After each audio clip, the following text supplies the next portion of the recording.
Good evening, everyone, and welcome to our planning public meeting. This is for draft plan of subdivision 38T-24001 and zoning bylaw amendment 22 of 2024, 3096 Lakeshore Road. It's Monday, April the 29th. For those that are joining with us in person, I want to thank you for coming this evening. A couple housekeeping items. First of all, I would ask that your communication devices be either shut off or put on vibrate, please. Secondly, in case of an emergency, I would ask you to exit the door that you came in, as well as the door that's situated to your right. Council and staff, I would ask you to exit through the door behind us. We will meet as a meeting place across the street at the ballpark. As a public meeting, I will give you a little bit of housekeeping. I'm going to ask that anybody that is speaking or anybody in the crowd to act with professionalism. And we are all adults here. I will not tolerate any yelling, vulgar language, et cetera, et cetera. You will be asked to leave if that happens. Just keep things moving along in a most professional manner as well. The meeting this evening will be streamed live and recorded for public viewing on the town's YouTube page following the town's website. I have an announcement to make. First of all, if anybody is here in the crowd for the Layton Street in Wanstead, is there anybody here for that yet? Okay, thank you. I will hold off on that announcement. So this public meeting that we're having this evening is to consider two planning applications. The first application is for approval of draft plan of subdivision 38T-24001. And the public meeting is being conducted by the town of Plympton-Wyoming Council on behalf of the corporation for the county of Lambton. Under Bill 23, the More Homes Built Faster Act 2022, the Planning Act was amended to delete the requirement for a statutory public meeting be held to consider a draft plan of subdivision application. However, section 10-9-1 of the County of Lambton Plan requires a public meeting to be held before a local municipal council or proposed plan of subdivision prior to the County of Lambton making a decision on a draft plan of subdivision application. Further, the Planning Act is amended by Bill 23. The More Homes Built Faster Act 2022 does not allow any decision made by the County of Lambton respecting a draft plan of subdivision application to be appealed by the public to the Ontario Land Tribunal.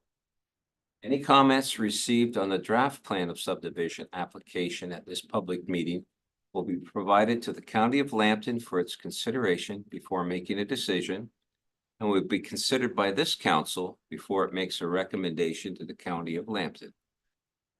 Draft plan of subdivision application 38T-24001 has been submitted by JN Ventures Limited for requesting approval of a draft plan of subdivision from the County of Lambton.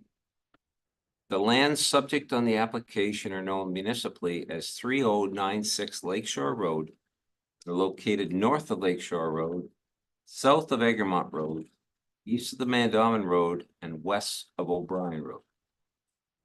The applicant is proposing to develop approximately 21.7 hectares of the site with single detached dwellings, with the remaining 15.5 hectares approximately being retained for future development. The draft subdivision plan proposes the development of 175 single detached dwellings. A block for park purposes, block 219, 2 blocks for stormwater management, block 216 and 220, 2 blocks for future development, block 224 and 225, and 4 blocks for servicing, blocks 215, 218, 221, and 222. Each single detached dwelling lot is proposed to have a frontage ranging from 15 meters to 28 meters, with the average lot frontage ranging from 18 to 18.7 meters. All of the lots have a minimum lot area of at least 620 square meters. However, most of the lot exceeds this minimum. Second application being considered by council tonight is a zoning bylaw amendment application 22 of 2024, which proposes to amend the town of Plympton-Wyoming zoning bylaw to change the zoning on that portion, the land subject to draft plan of subdivision 38T-24001 and known as 3096 Lakeshore Road from agricultural 2, A-2, to a residential 1, R1 with an H holding zone to permit the development of a single detached dwellings on lots with minimum lot frontages of 15 meters and a minimum lot areas of 620 square meters, subject to the holding H zone, which will not be removed until a subdivision or development agreement is entered into with the municipality to ensure the orderly development of the lands and the adequate provision of services. The zoning bylaw amendment is appealable to the Ontario Land Tribunal by the public, provided a person makes an oral submissions at the public meeting or makes written submissions to the town before the bylaw is passed. If a person does not make oral submissions at a public meeting or make written submissions to the town of Plympton-Wyoming before the bylaw is passed, the person is not entitled to appeal the decision of the town of Plympton-Wyoming with respect to zoning bylaw amendment application to the Ontario Land Tribunal. So at this time, it's my pleasure to introduce to you members of the council. I'm going to begin on my left. I have Councillor Bob Wolvett, Councillor John Van Claveren, Deputy Mayor Nettie McEwen. To my right, I have Councillor Christian Rodriguez, Councillor Mike Vasey. As far as our staff goes, we have our planning, our planners, Maria Consarasi, Randy Burke, and Patty Richardson. Our clerk, Aaron Kawarchuk, our deputy CAO and treasurer, Norma Roddick Priest, our director of public works, Mr. Paul Da Silva, and Lisa Smeekins, our planning technician. So next we have the confirmation of notices notification process. Ms. Smeekins, have the proper signage and notification been issued to all those affected in the area? Yes, so since this is two applications, generally the town would send out our own notice and the county would send out theirs.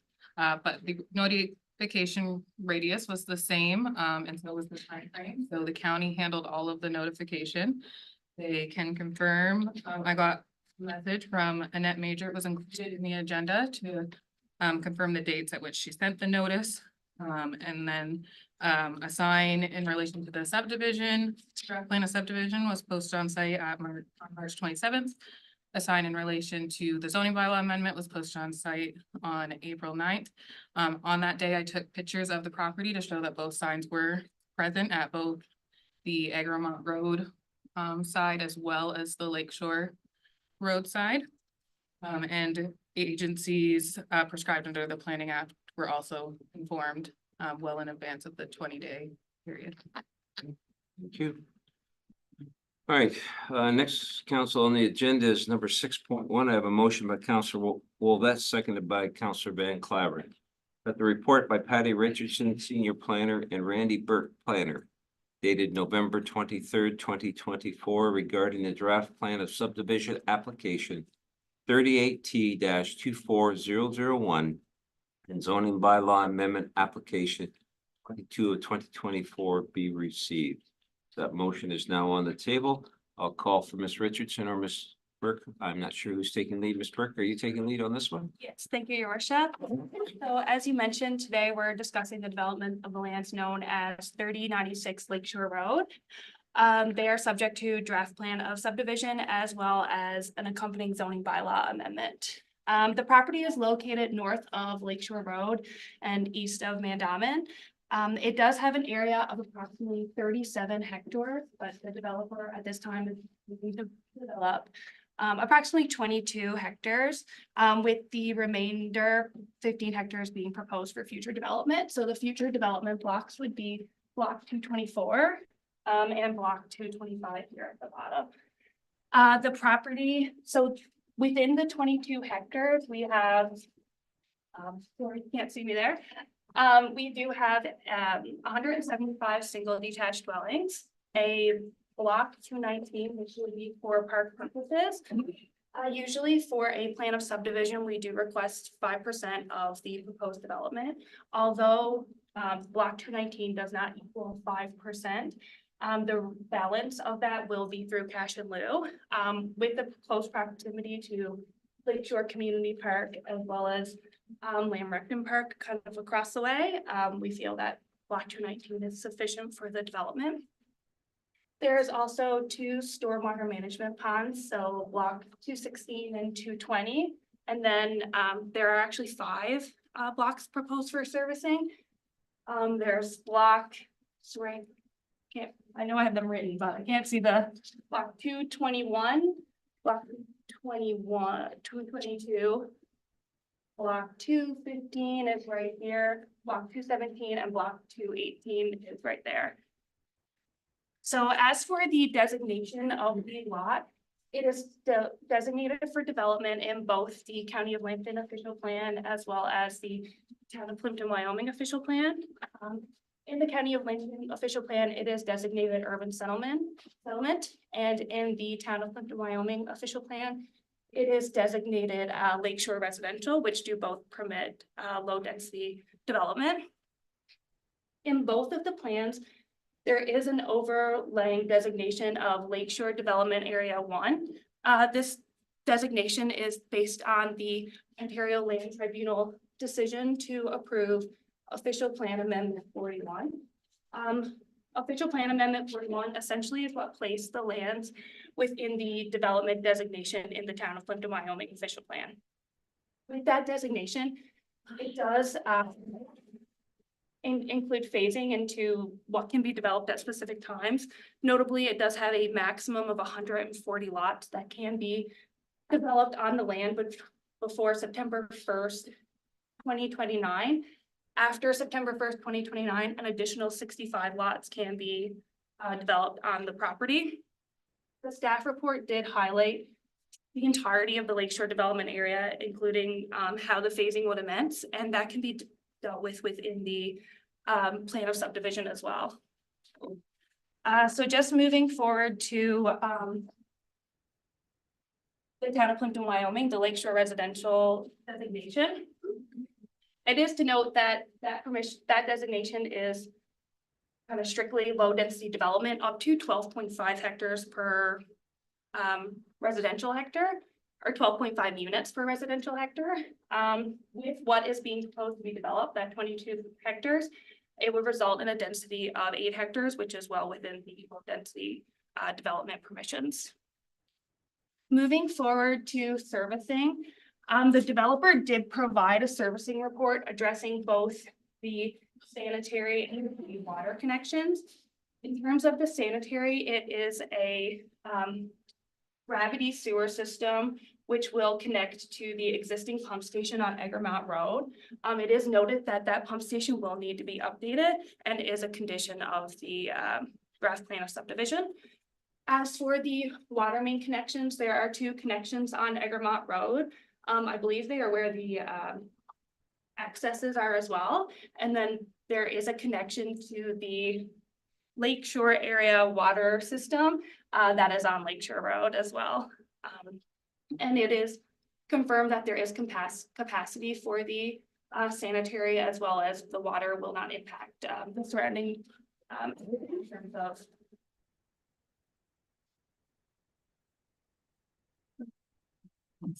the capacity there, sorry. I was thinking of a specific word. For stormwater management, there are 2 blocks as mentioned, so block 216 and block 220. They are proposed to be dry ponds.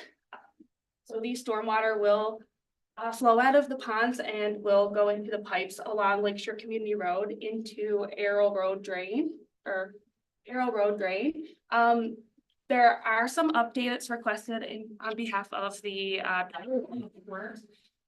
those updates will be made to the standard of the Town of Plympton-Wyoming and are considered a condition of the subdivision as well.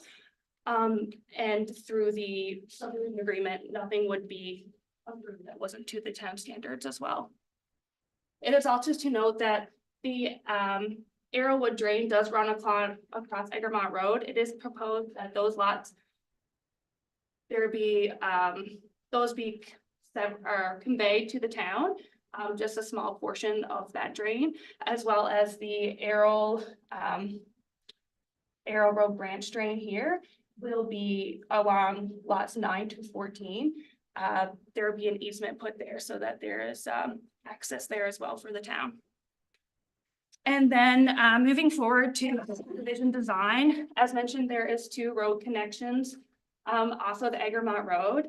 The report did mention that there would be a requested updated traffic impact study. This would provide us with more up-to-date traffic data and is a condition of the subdivision as well. And then we are also requesting that the subdivisor include fencing to adjacent properties, specifically along lots 9 to 14. The lots that are rearing onto Egremont, block 223, as well as the block 219, where the park is proposed to be. And then finally, just to address the zoning, the property is zoned agricultural 1 at the moment.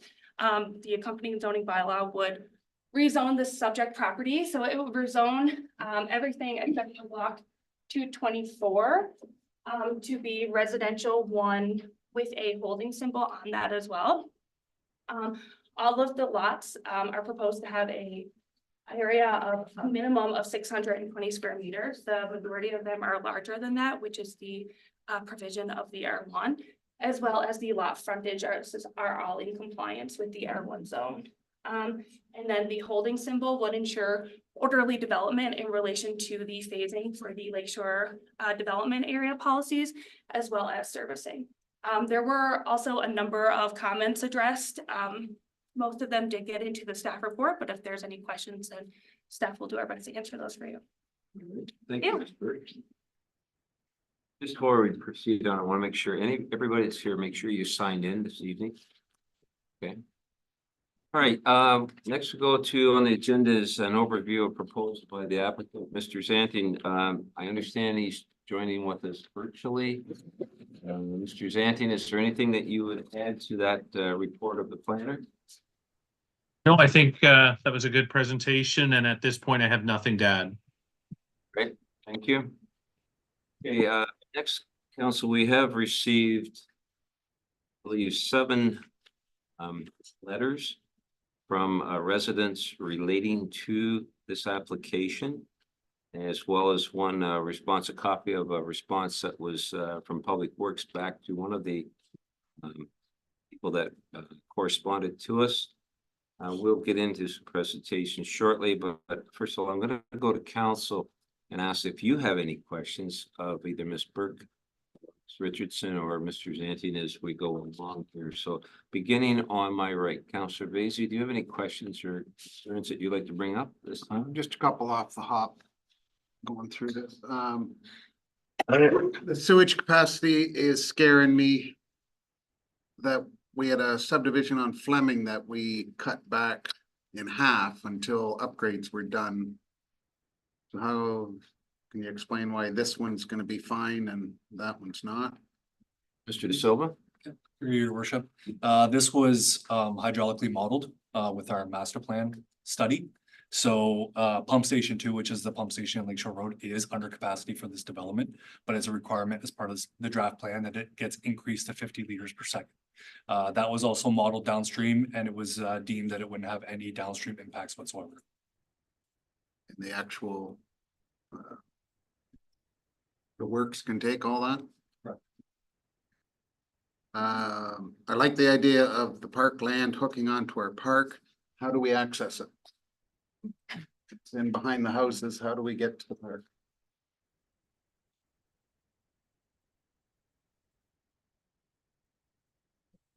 I'll answer that. Okay, there's a block 22, I believe is where you're in here, that will access this part.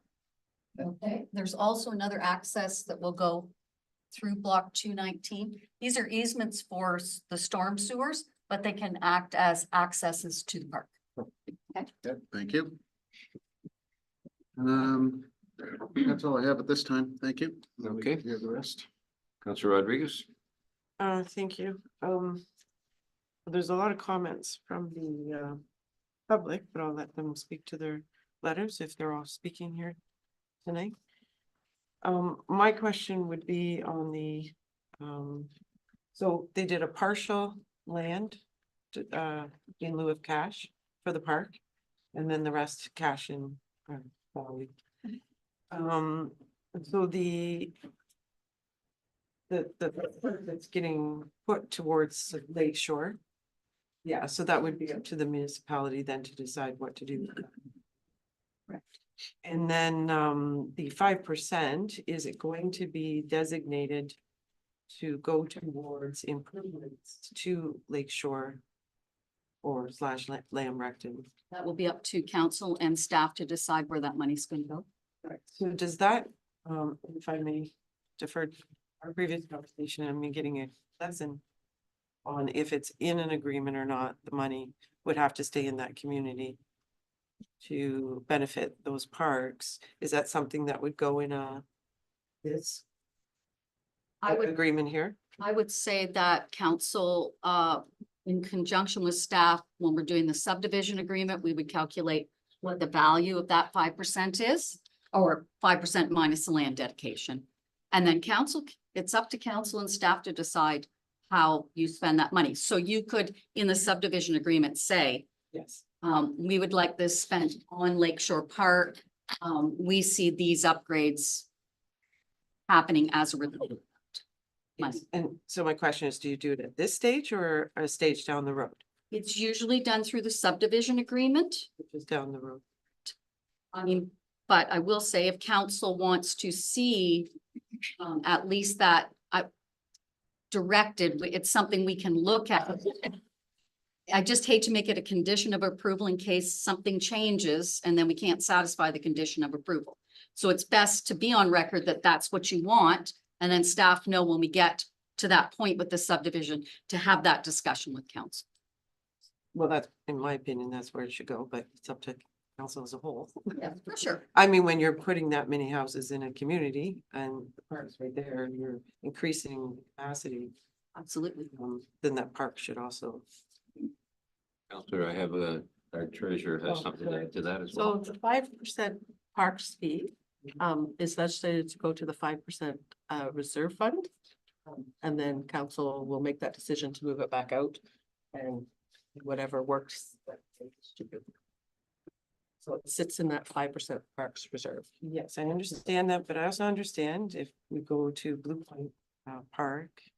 I don't know if you recall the conversation we had. I was asking where the reserve funds were they specifically put to this park. And so I'm kind of asking in relation to that. Mr. De Silva? Yeah, through your worship, that can be done. It was done for Arrow Woods. So there was quite a bit of parkland that was conveyed in the Arrow Woods subdivision, but there was a portion cash in lieu, and that is being used currently to fund some playground upgrades there. Okay, so it can be done.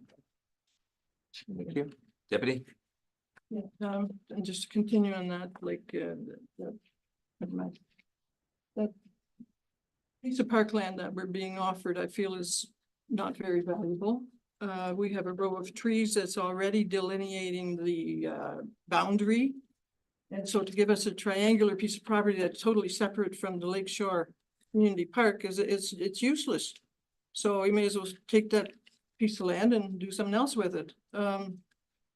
I think we should just use that piece of land and get to the 5% value.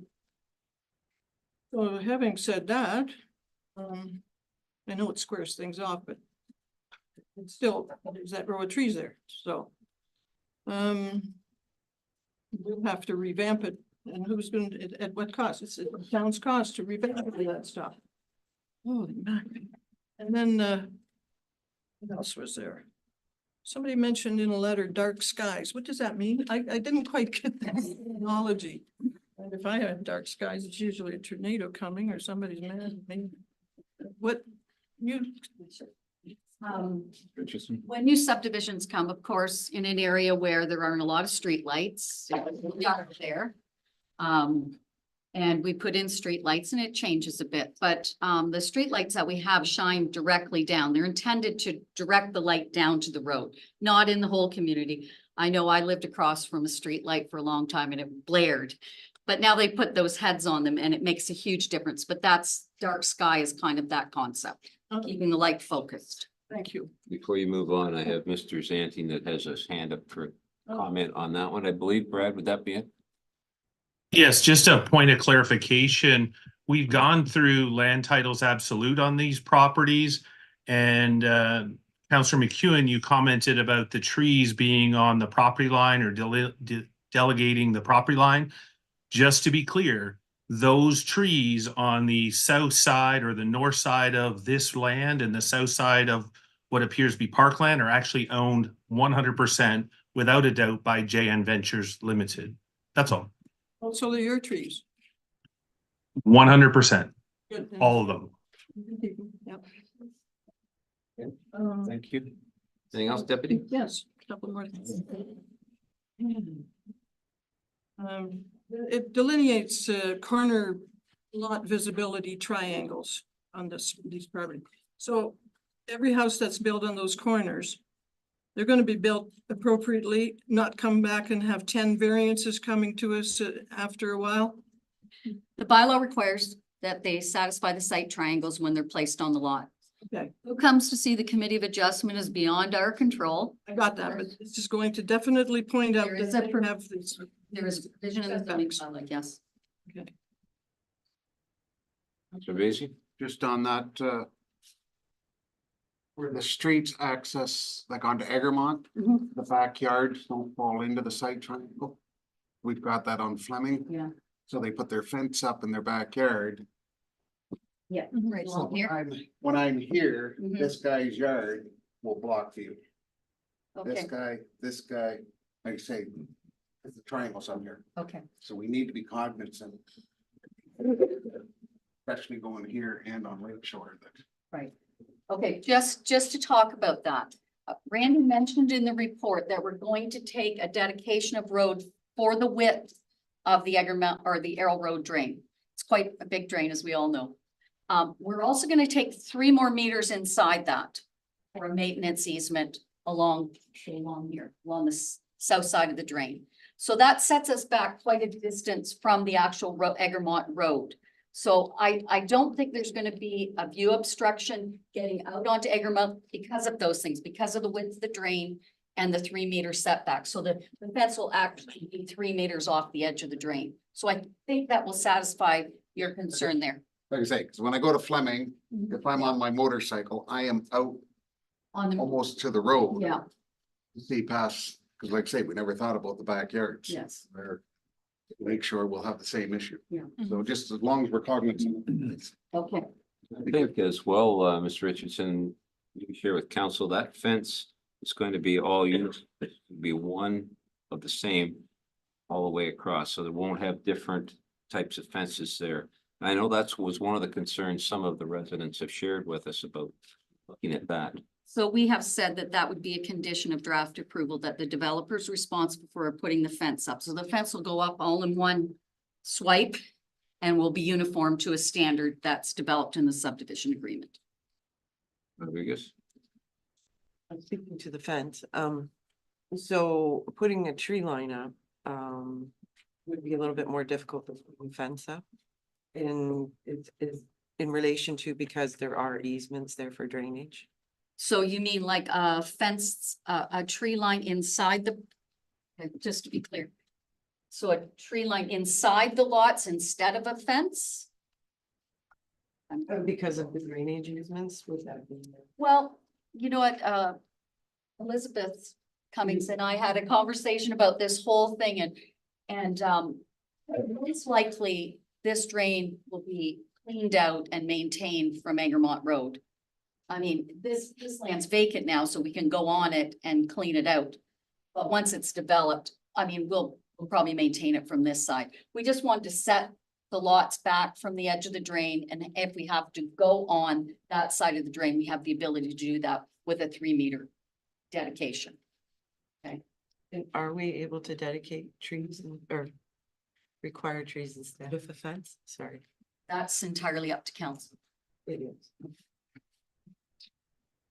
Okay, Deputy, back to you. Yeah, okay, okay, the corners are addressed. We've got some of these serviced areas that are going beside some lots, you know, in between lots. We're gonna maintain those ourselves afterwards, when we take over that subdivision. I believe, yes, they will come to us. The land will be conveyed to us for. The lawnmower ready. All right, right now, that's all, right now. Councillor Van Claveren? Thank you, Mr. Mayor. I don't have any questions at this point. I probably will have some later. Thank you. We're here for a while, so. Councillor Wolvet? Yeah, some of my questions have been addressed. I know the one that certainly the one that Mike raised right off the bat with the pump station or the sewage capacity. Because we have held up one subdivision there by 50%. They cannot build any more houses up to 50% until we improve that sewage capacity. I do know that those high pressure lines to the Kamlaki pumping station are going to have to be upgraded along Queen Street, for sure. And so I'm just not sure how it's going to affect that area, but that's got to be kept. The dry ponds that are going in the middle, how are they gonna be designed? Like, you know, we got one out there now in Kamlaki, and I mean, the thing fills up with weeds and phragmites and, you know, it's a mess most of the time. It's gonna be in the middle, two of them, you know, of a fancy subdivision. What are these things gonna look like? Are they gonna have trees around them, or, yeah, what are they gonna be? Paul will address that. Your worship, they'll be grassed and we'll have to develop a level of service to how often we're going to cut it. That'll be a decision that we have to bring forth to council. You know, as we more and more of this infrastructure on and the expectations, you know, increase in terms of maintenance. You know, at my last municipality, we did it twice a year. And that's what we decided to do. At this municipality, we may decide to do it 3 times a year. But obviously that comes at a cost. So it will be grassed, it will be landscaped. But in terms of actually maintaining it, we'll have to make that decision. Because it is a big issue, and connected with that is drainage out in that area. We've had all kinds of problems. Drainage out there, ditches overflowing, we've had to take high hose out there and clean the ditches out. Lots of flooding going on, so drainage, as always in these subdivisions, is a big issue. It's just that it has to be right up front, whatever they're gonna do to resolve it, because it's an existing issue. It has been for. I know you're planning on some pretty big drainage pipe there, but it needs to be right up front. Sidewalks, are there any sidewalks going in this subdivision? I don't think we've sorted that out, but there is a requirement, sidewalks. And I think Paul can address that. Yeah, sure. Again, through your worship, yeah, there will be a requirement for sidewalks in the OPA 50. It says that all new residential subdivisions and multi-res require sidewalks. That's kind of what I thought. And lighting, I know I've had a couple of phone calls on lighting. A lot of people don't want lights, but can you just verify? I believe it's a condition now, these subdivisions, that we have lighting. I certainly recommend lighting and it's done to a standard. Yep. And there'll be, Sneddy was asking there, keep the skies dark. Councillor, before you go on, I have Mr. Sabansky that has like to comment. Sure. Thank you, Your Worship. To answer Councillor Wolvet's question into approved standards of care for stormwater management ponds, council in the last term of council passed a motion endorsing that stormwater management ponds be cut at a minimum twice a year or as required to maintain compliance with our property standards bylaw. Thank you, Mr. Sabansky. And I guess just the other thing I'll bring up, and I kind of know the answer to it, but traffic, the exit of traffic out of that subdivision. It's all going to exit out on Egerman Road. That road's getting busier and busier and busier. I've heard some people call it a collector road. I don't believe it's a collector road. It's certainly a heritage road. So, you know, I don't know why they're not actioning some of that traffic out onto Lakeshore Road. I don't understand that, but I know the county has their rules, regulations around, you know, how many exits they want onto that main road. So I think that's something that needs to be looked at instead of everything going to the north to Egerton. And everybody's got to get back out to Lakeshore Road anyways, eventually, whichever way they go. So that's just some of my concerns at this time here in the public. Council, any further questions before we go on to the presentation, members of the public? Yeah, Deputy. Just if there's any tree planting plan around the stormwater management ponds. We don't have that currently, but if council wants that, that can be addressed in the subdivision agreement. Just at Arrow Woods, they've had them all planted around. And a nice trail. And Arrow Woods, their park plan was all cash in lieu, but they spent the money to their stormwater management pond to upgrade the stormwater management pond to kind of function as a park and pond together, because it was a large piece of area and there was room for that. Okay, so all of the money went into upgrading them. Isn't that drained also? Yes, and there was drainage put. There's no drainage in it planned for any of these. We don't have that currently, no. Right. Certainly could. Yeah, it would be nice. Okay, that's all for me. Okay. We have 4 presentations from the public. You have 5 minutes. First of all, I'd like to call Mr. Larry Lawler from 6759 and Craig Merely. Lawler. Thank you. I'm wanting to address things that I think we talked about, but seem to be not addressed in your document. The first is around stormwater management. Our neighborhood has been a disaster area. And in 23rd, we've had 2 occasions where Craig Merely has been a stormwater pond, and we don't want that happening again. The drainage through this parcel of land that you see here is farm tile.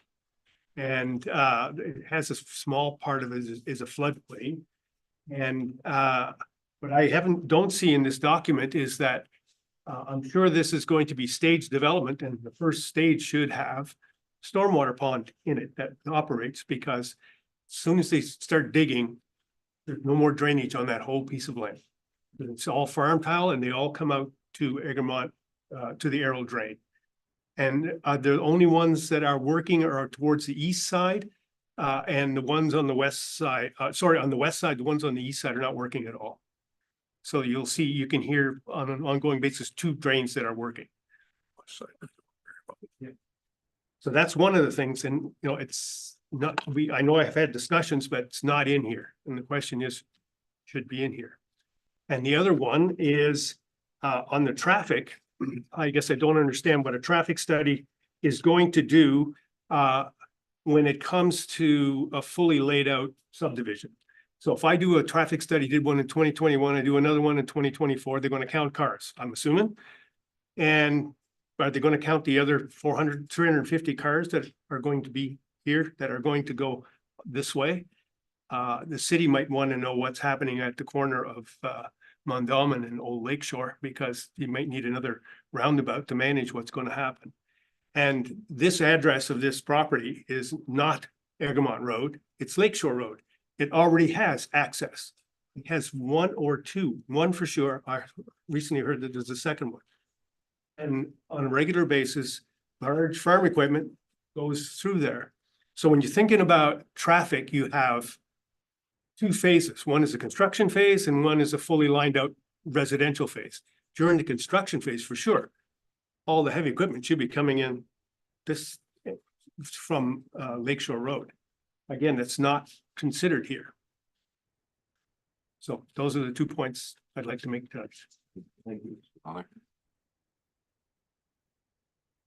Burke and Ms. Richardson, do you want to address each one individually as we go along? Sure. There will be a stormwater management in first phase. That will be sorted out in the subdivision agreement. The first phase can't go without stormwater management. Okay, so that will be in first phase.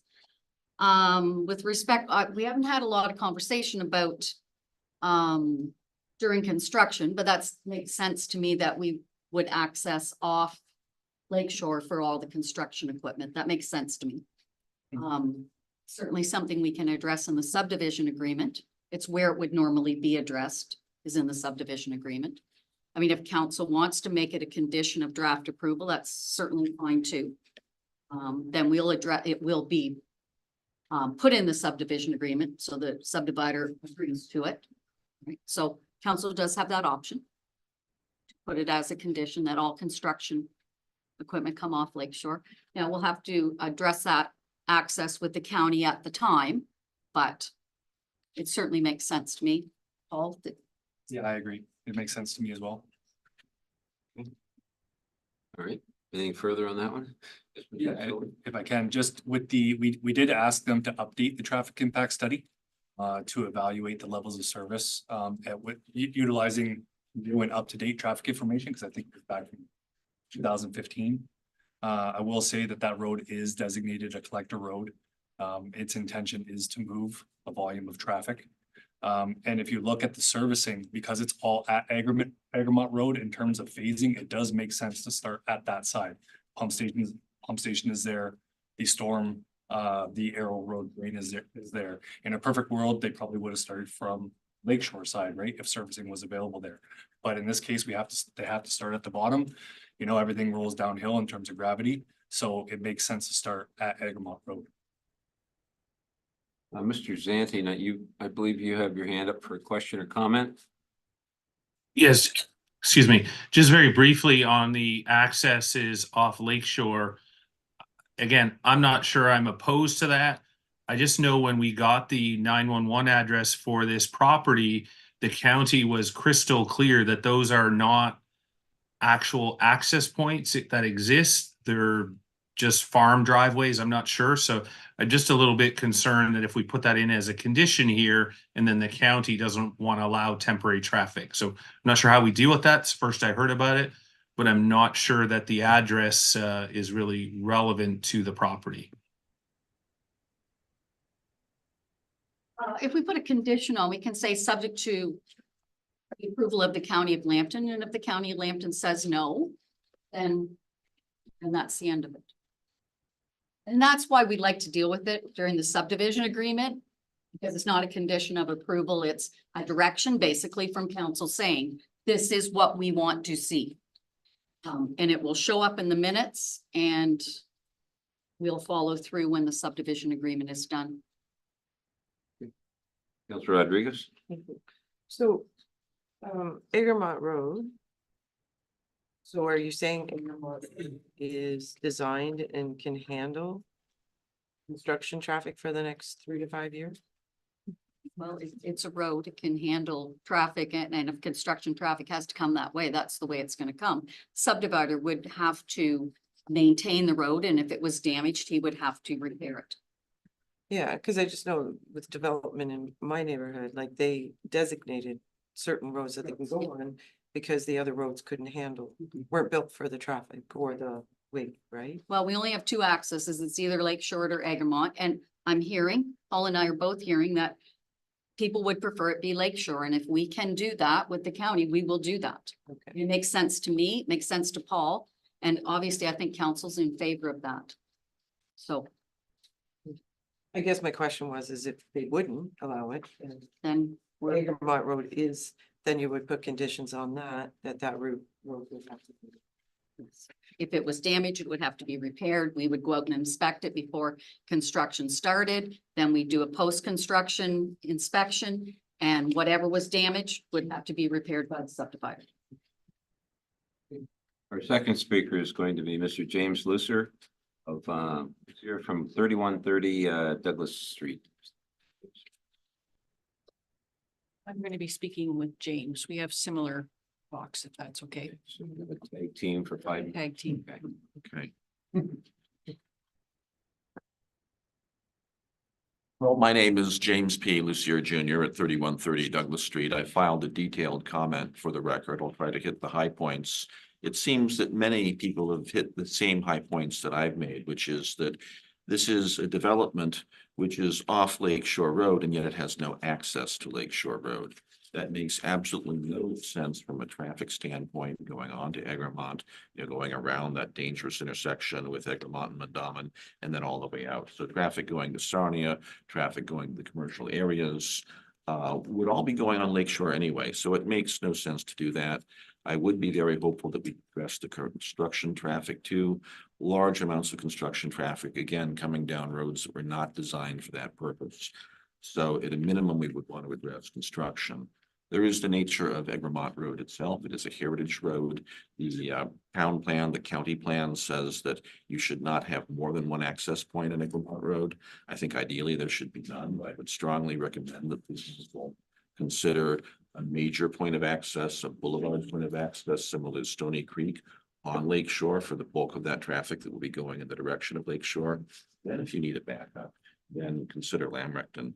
On the whole, there's a lot of points in this proposal where I think it might make sense to have a facilitated discussion or a consultation with the developer to consider some of these issues like the flooding, like the traffic, like the most rational development of the problem.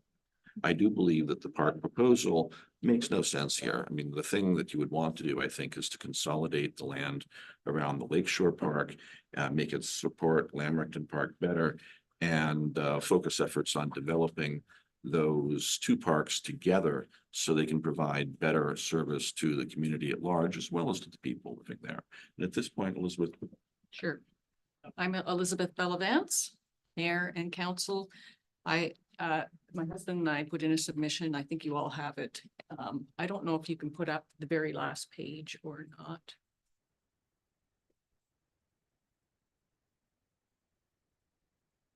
Yeah. So I just wanted to address the density of the houses in this area, and this project here, James and I kind of looked at Plympton-Wyoming and some of the developments around. And we could be wrong, but I think this is probably the most dense of the projects that are out there. And I wanted to draw attention to all of the housing that is directly adjacent to this area and the density of the houses in that area. And the highest density that you're going to see is like 4.8, which is almost half of the density in this area.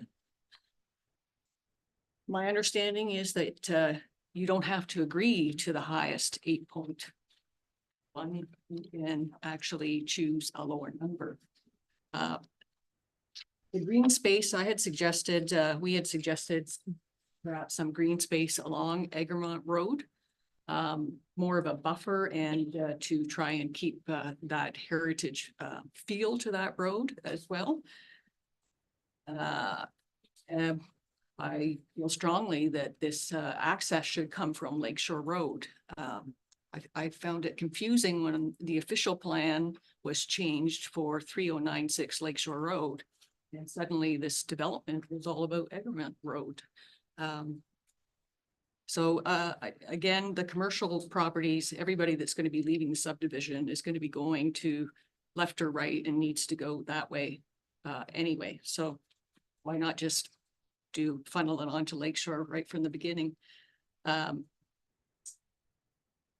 Another thing that I don't see, whether there's a plan or not for the agricultural land that's on the south. We know that when we mix kind of an urban development with agricultural community, we end up with some arguments and things, and maybe a buffer zone could be put in there for the residents that will be living there. Egremont Road, I'd like to see that be emergency access only with vehicles, and certainly for walking. Obviously, that would be great for walking access into the parks. James touched a little bit on the heritage roads, and I just wanted to read a little bit about it. The heritage roads, it's right in the official plan. Works, facilities, and development shall seek to preserve the historic integrity of heritage roads. No widening, straightening, intersection improvements, or other upgrading shall be permitted that will lead to a heritage road becoming an arterial road carrying medium to high volumes of traffic. Under the Highway Safety Act, the town may prohibit heavy truck traffic on heritage roads where access is available to another road, and there is, with county approval, of course. The preference shall be for such other road to be used for the main access of any individual private property or subdivision. The traffic impact study should consider the fact that Egremont is a heritage road. It should be part of that traffic study. I guess I would probably conclude that there's a ton of development going on. I know everybody's busy, council is busy, planners are busy, but I think we have to really think about what is this going to look like in 20 to 60 years down the road? And what do we want to have? This feels too much like urban sprawl 1960s. I'd like to see something when you drive into Plympton-Wyoming that you look up and go, wow, I'm somewhere different. It's a combination of agricultural feel to it and rural, but there's a subdivision there.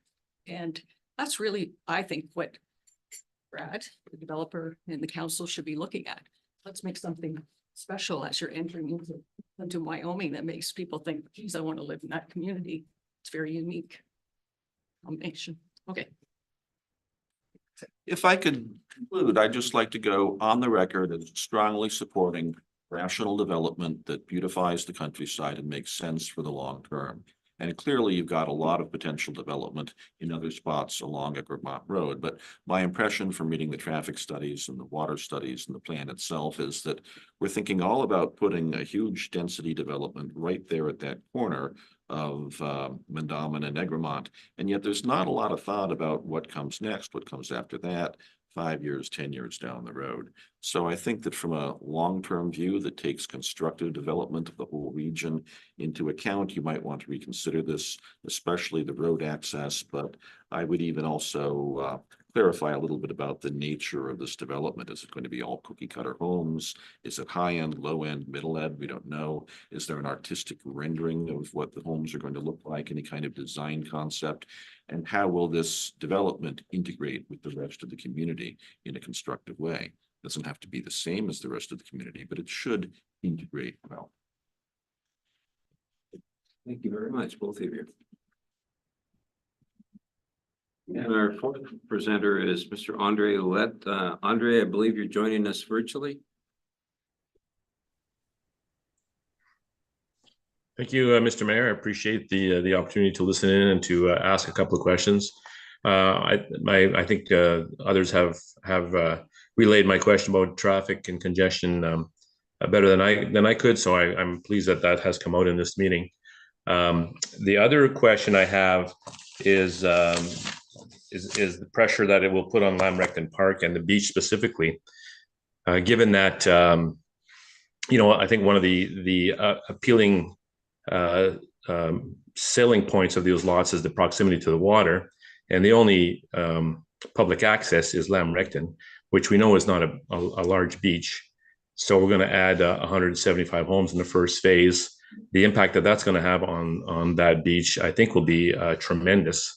So I don't know what the solution is, however, but I do think that has to be thought through by the developer and by the planning team, and seeing how we can either expand that space or use it optimally. So I think that's certainly top of mind for me. I'm at by the way, I'm a neighbor in that area. I'm at the Wellington Beach Road too, so this is basically kitty corner to my property.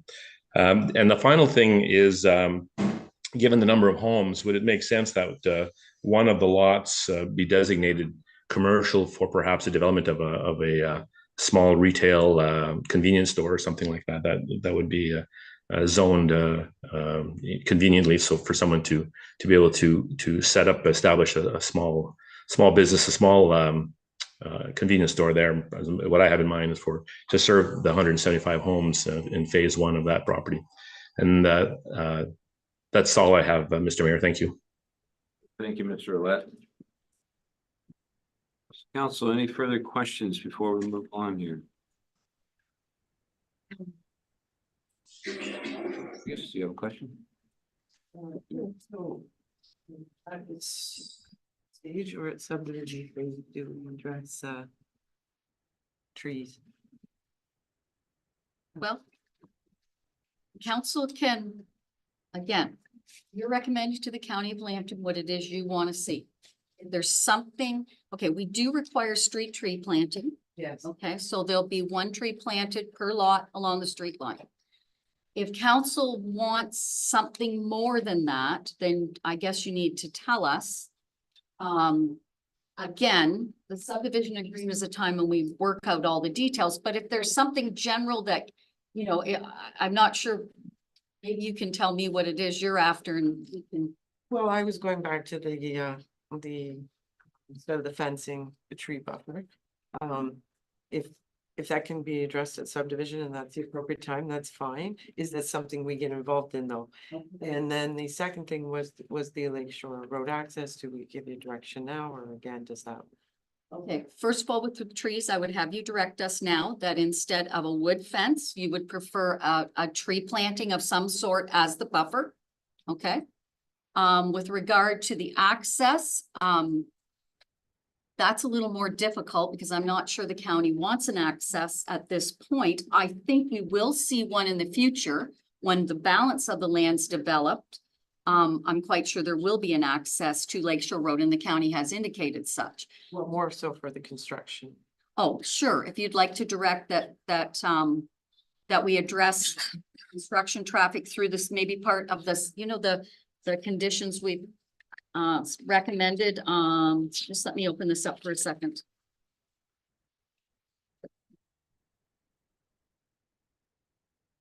So on number 4, we talk about all the things we want to address in the subdivision agreement. We could add in there that construction traffic be directed to Lakeshore Road subject to the approval of the County of Lambton.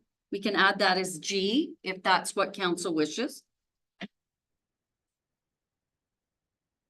Council, we're comfortable with that, are we? Okay.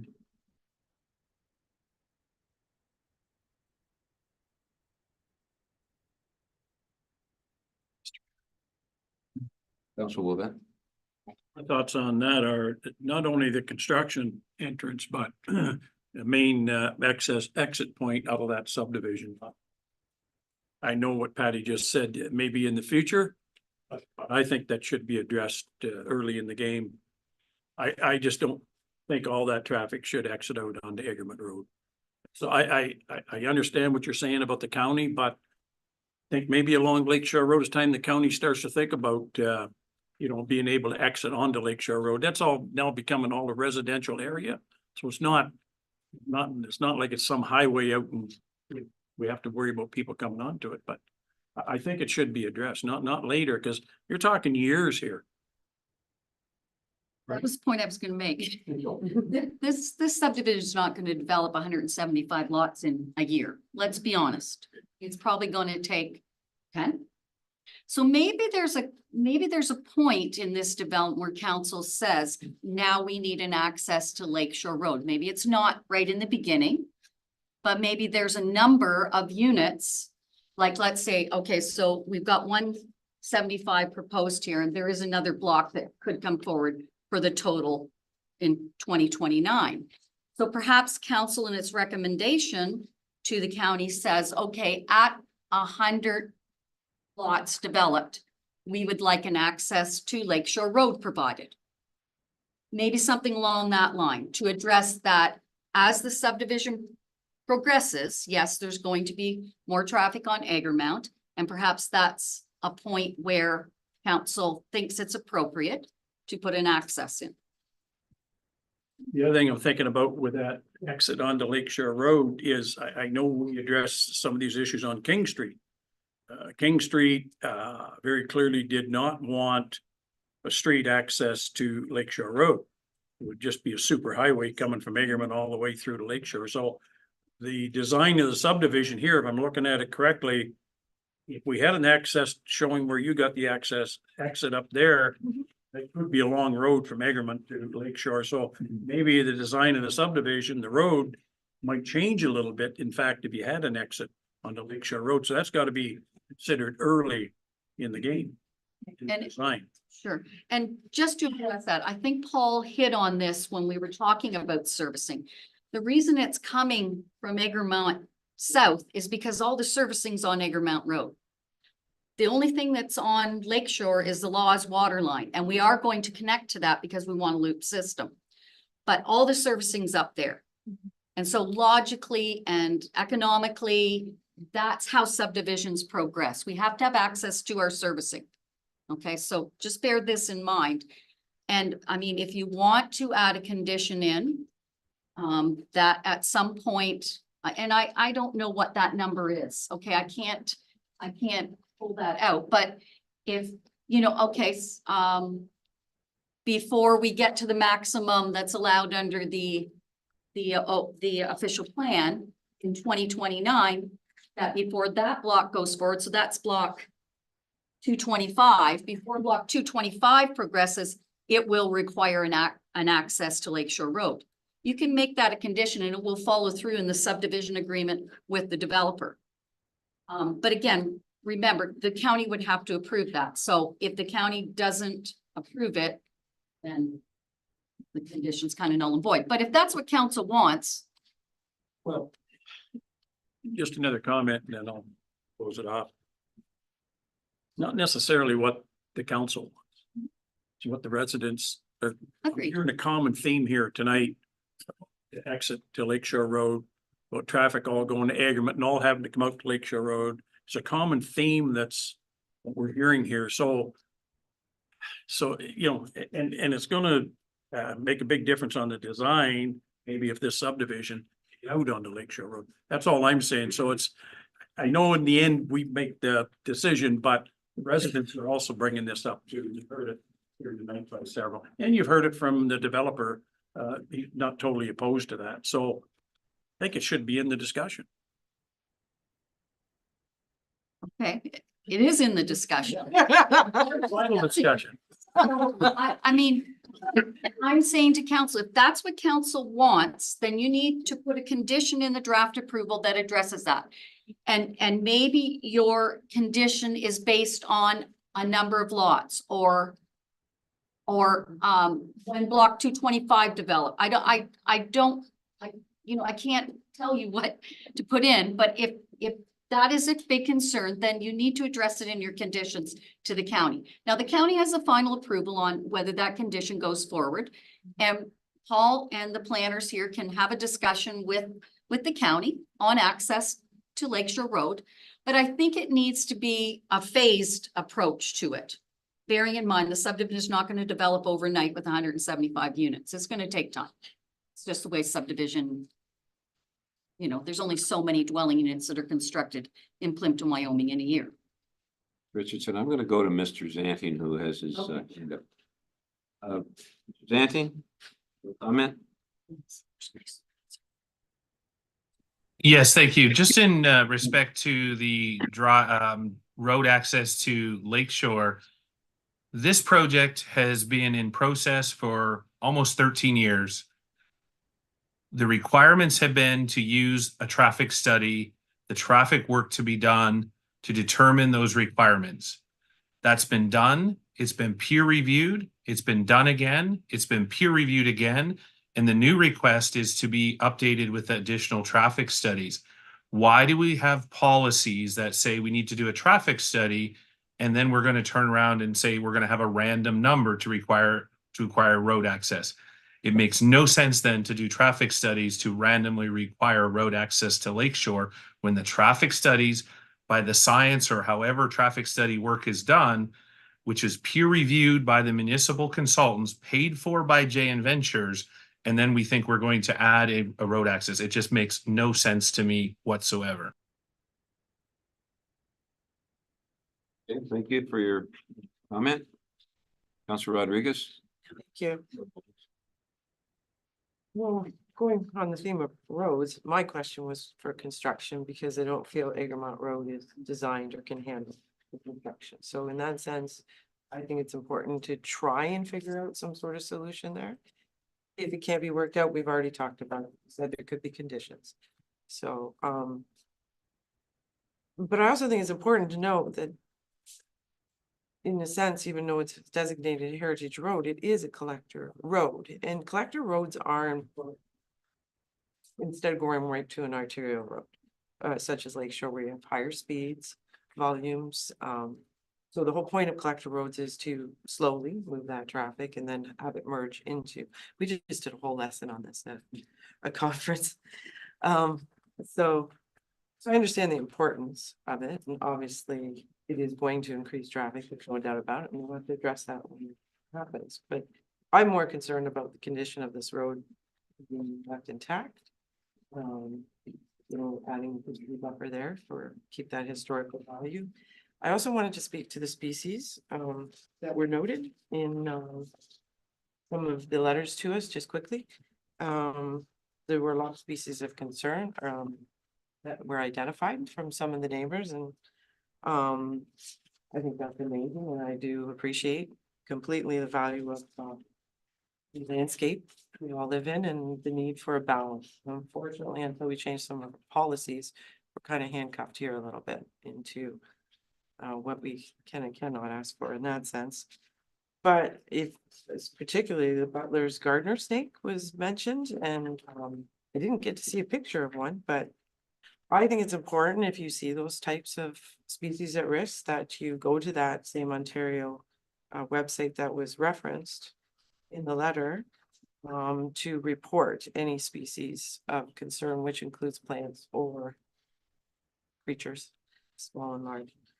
Because I think it's important, because then if animals are moving and adapting to different situations, then they need to be identified, and we need to understand that. So it does play a role in how we develop going forward. So I think that's really important to do that.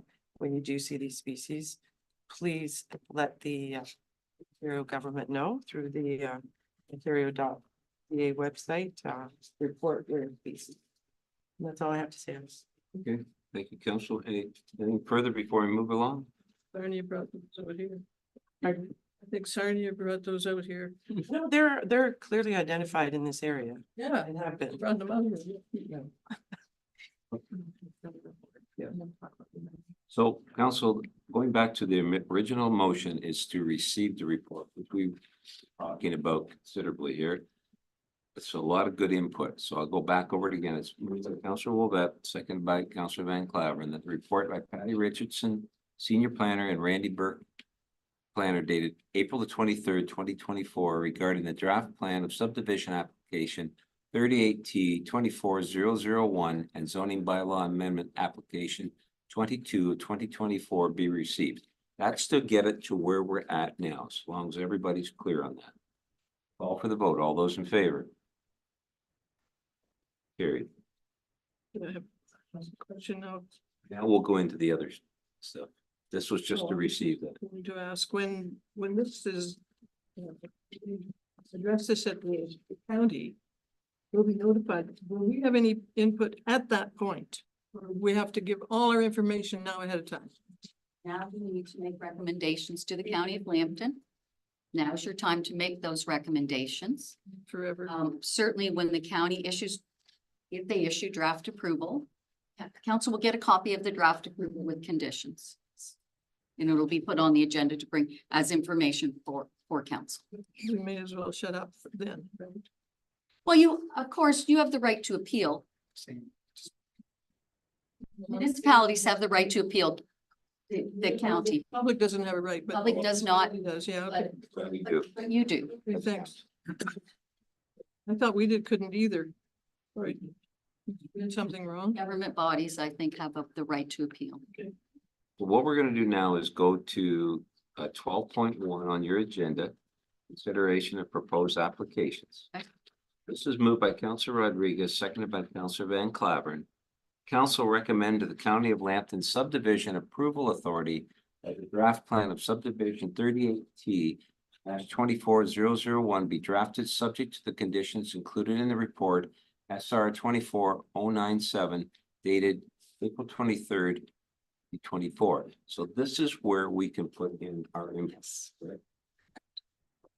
And I wrote down some of the comments you made.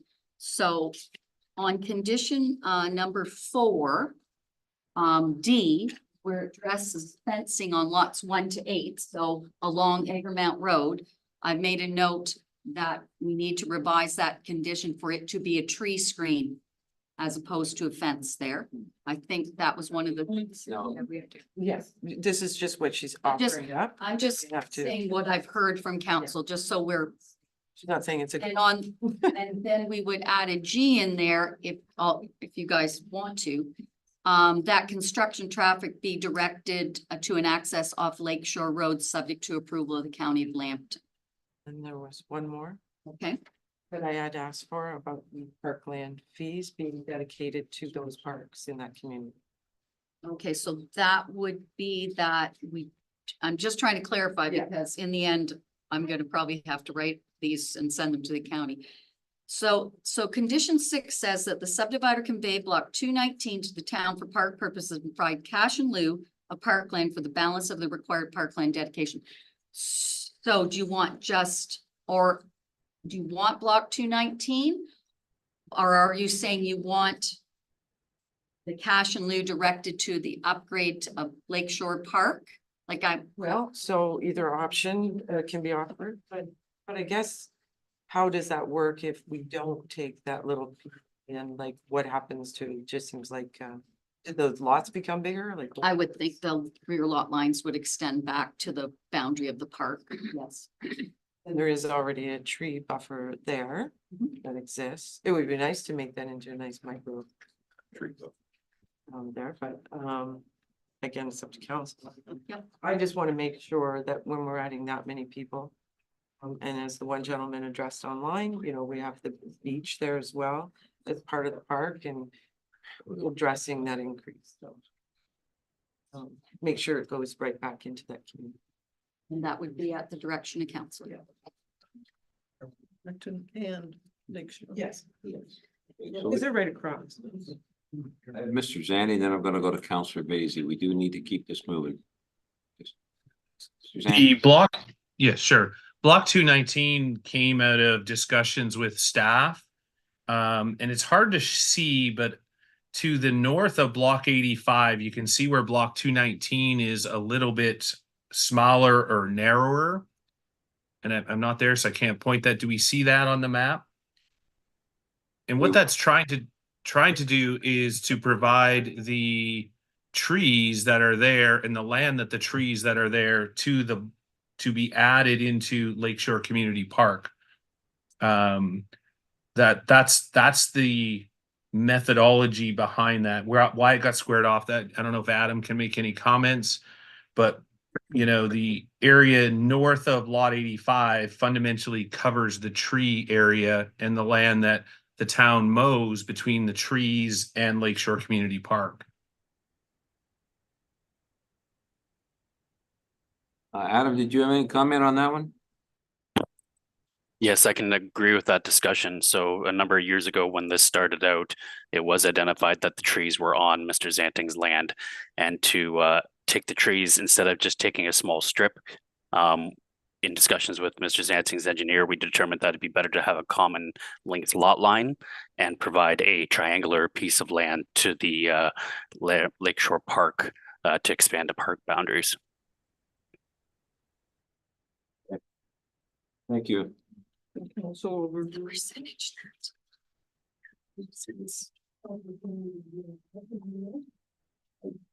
They can. Repeat that, Nettie. Council could overrule that one, could they not?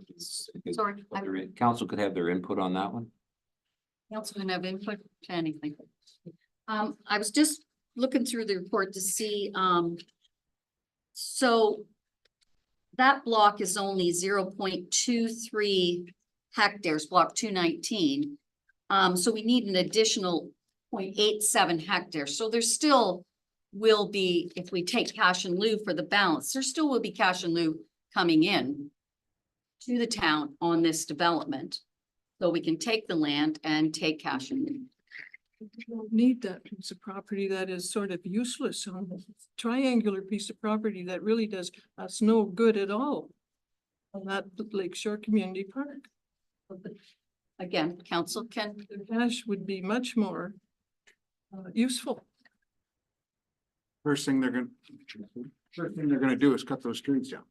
If you wanna keep the trees, we gotta take the land over. I agree. If not, we don't own the land, the trees will be gone.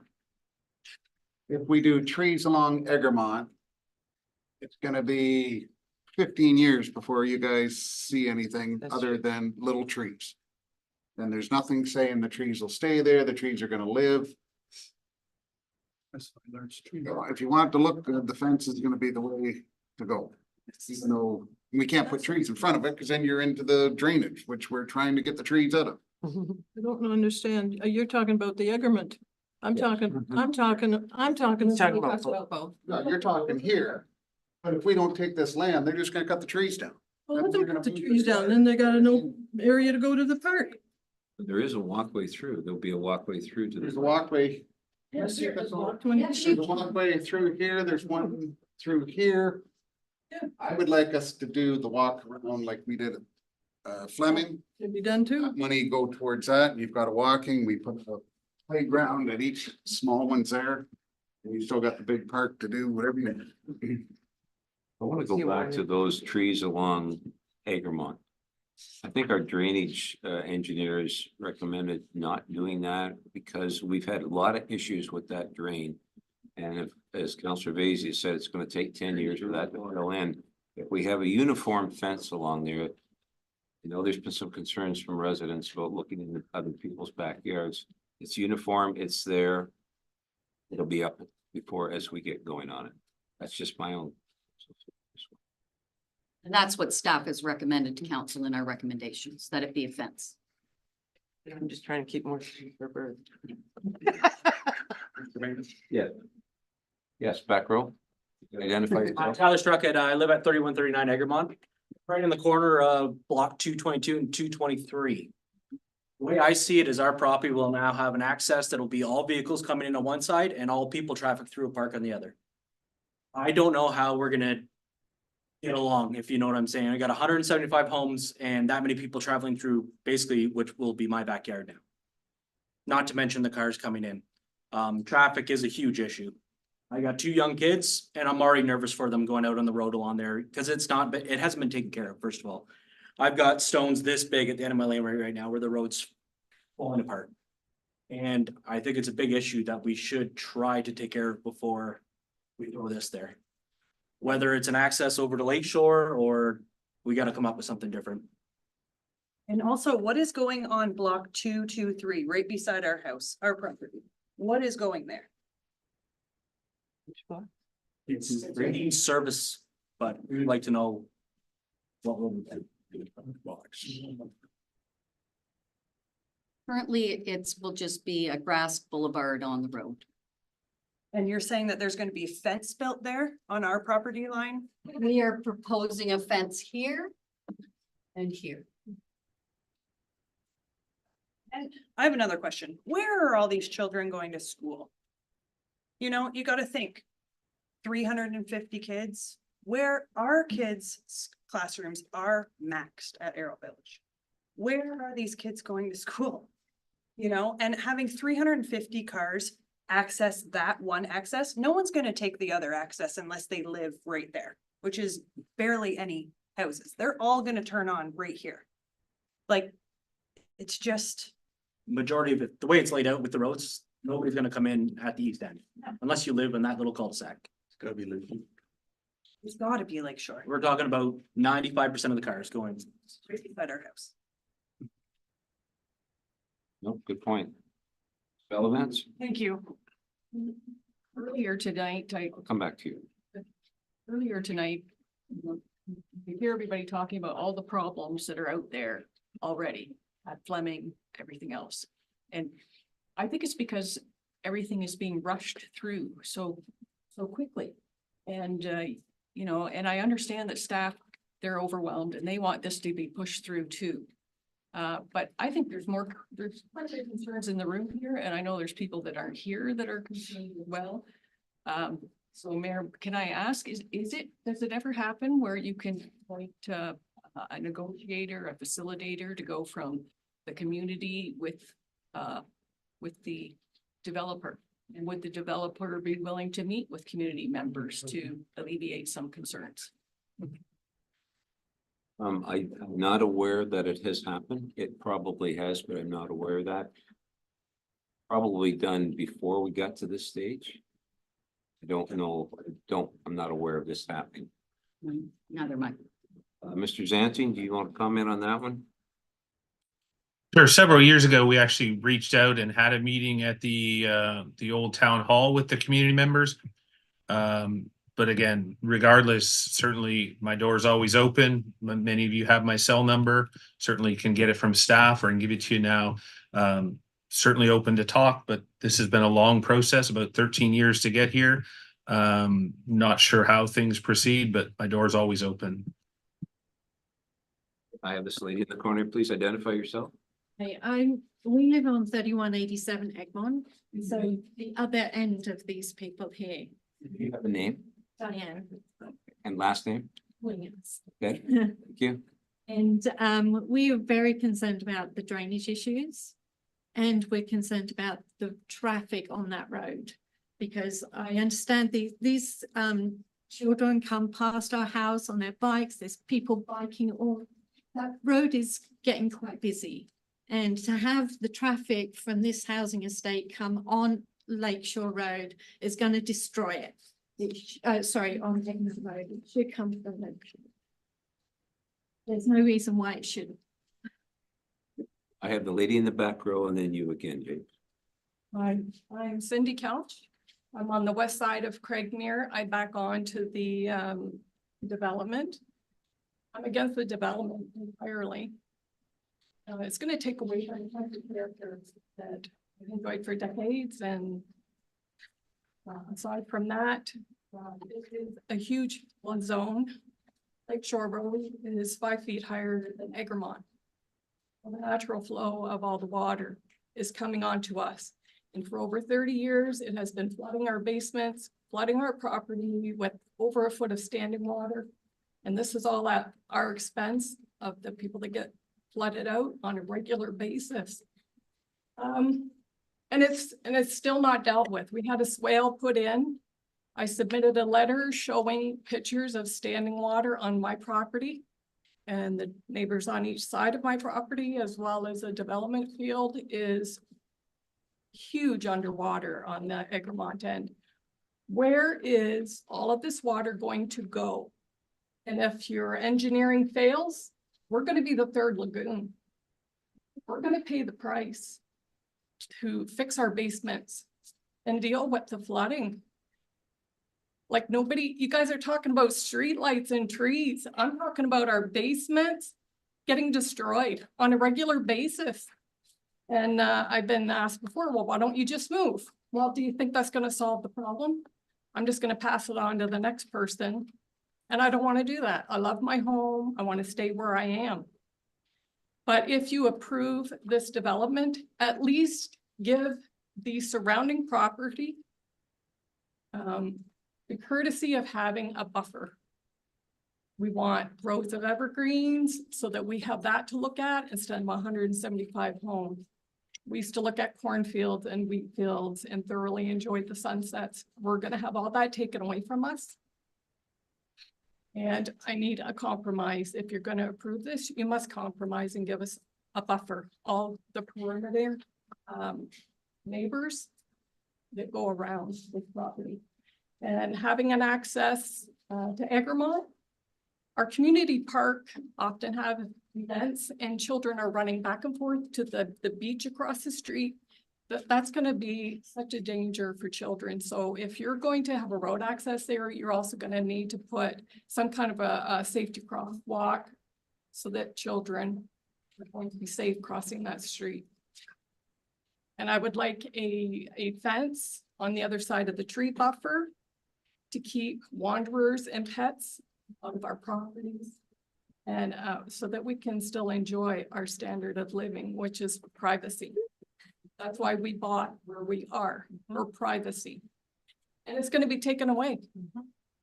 And I don't think there's a person in this room that would want to trade places with me to go from what I have now to 175 homes and maybe more. So I need a guarantee. What happens if my house and property floods again because of the development? Who's going to pay my deductible? It's still ongoing. The flooding is still ongoing. It's not fixed. The aerial drain is inadequate. It has a long history of overflowing. It does it on especially spring thaws with rain, ground's frozen. Water has nowhere to go. And it comes on us. So if you're gonna build homes there, you can't build at the level that the ground is at. You're gonna have to build them up to get them out of the water. And who's that gonna slope to? The neighbors. We paid for this swale. My share was over $5,000. Are all these people gonna be able to tie into it and have access to it? Am I gonna get a rebate for having all these homes tying into what we paid for? I want to see all of the homes, especially 9 to 16, but all the way down that are eventually gonna pop up. I want them gone and I want a tree buffer there. So please take that into consideration. It's not all just about money. It's about our standard of living as well. And the wildlife that frequent this field on a regular basis. We see bald eagles, swans, geese, coyotes, fox, owls, deer. They're gonna be gone. So at least the buffer, maybe they'll have a little red left for them too. Thank you, Mrs. Kills. Thank you very much. Yes, my name is James Lucier, 3130 Douglas Street. First, I wasn't planning to say this, but I really want to strongly associate myself with everything Ms. Kelch said. Global flooding is a problem. My family has has a hectare right on Egremont, which we could have developed back in the 50s. We chose not to. It's a natural forest. It's a terrific buffer. The key point here is that Lakeshore Road access, and I think it makes no sense whatever to build half a subdivision and then think, oh, now we'll connect it to Lakeshore. You need to plan that from day one so that the subdivision itself is designed in such a way that it can accommodate a boulevard access or whatever access you want on Lakeshore, similar to what you see at Stony Creek just down the road. You cannot design a subdivision and add something as an afterthought and expect it to work. Thank you.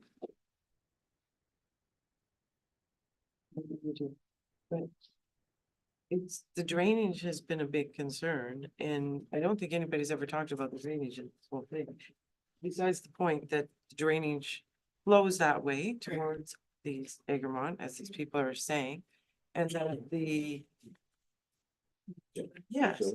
That's why I'm. Yeah, through you, your worship.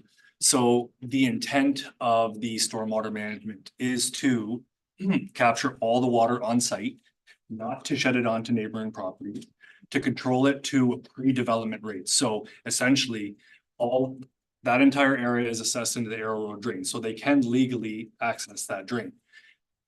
What they will do with stormwater management is outlet that water very, very slowly to a pre-development level.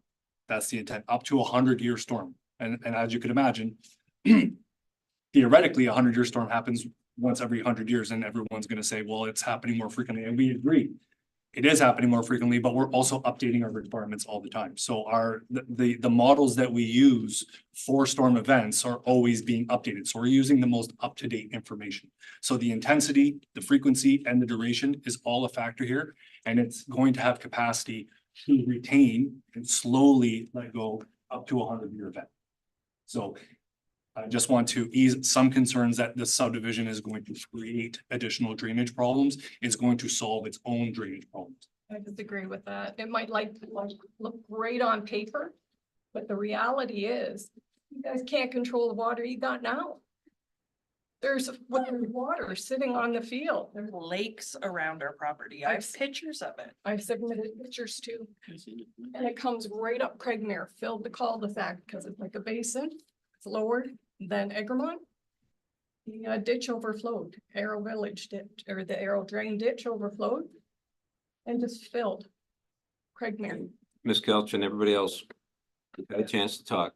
I don't like cutting you off. You have some very valid points that we're going to get to. But we have 3 other meetings that we've gone way over on. So what I'm hearing from council is that we have some further discussion is really needed on this item. So council, are you comfortable if we defer this and bring this back after further consultation?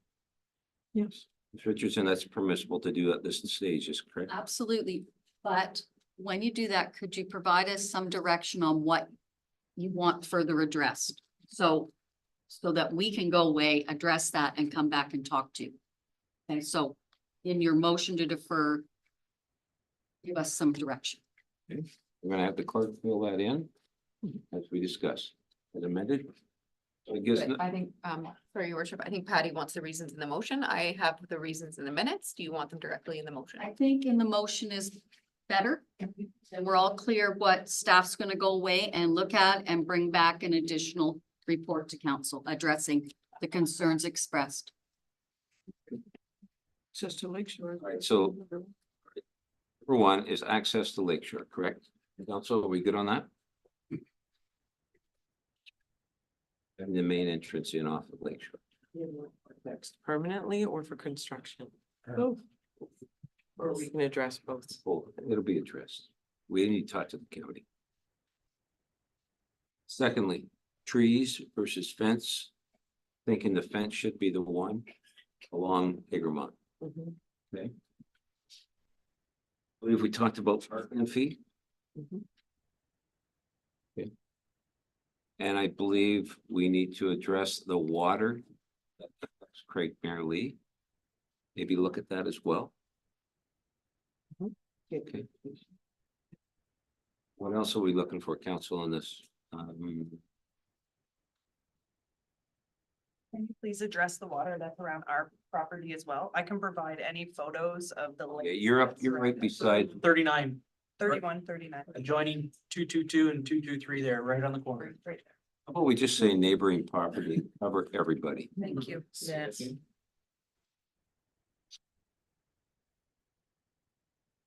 Council, anything else? Observation? We need to be cognizant of the land levels, because we're butting up to existing properties. Ran into that problem where, right, like you say, they're 2 feet higher than I am. Like I said before, I'd like to see us consider doing the ponds like we did the one in Fleming with use the money that way. But we didn't really create a park, but it's, if you go look at it, it's a huge park. And then when it floods, all the rain sits there and 3 days later, it's all gone again. It's park. And up on top, they have playground and all that stuff, so. About a safety crosswalk, like for kids, for anybody, for pedestrians. Over to across the road to the lake. I would think it'd be, yeah, right at Lakeshore and Lamrecton where they cross over it.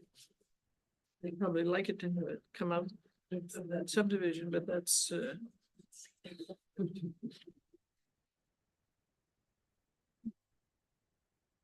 stop signs, that'll make them slow down. They work. Have them look at it and come back with a suggestion. Right? So, Ms. Richardson, what I believe the deputy is saying is looking at a possibility of a crosswalk or something in that area to go across the road to the Renton Park. Okay, so a Lakeshore to Lamrecton, a crosswalk in that area. Somewhere in that area. We also have that walking trail along there too, I believe, so. Thanks for that.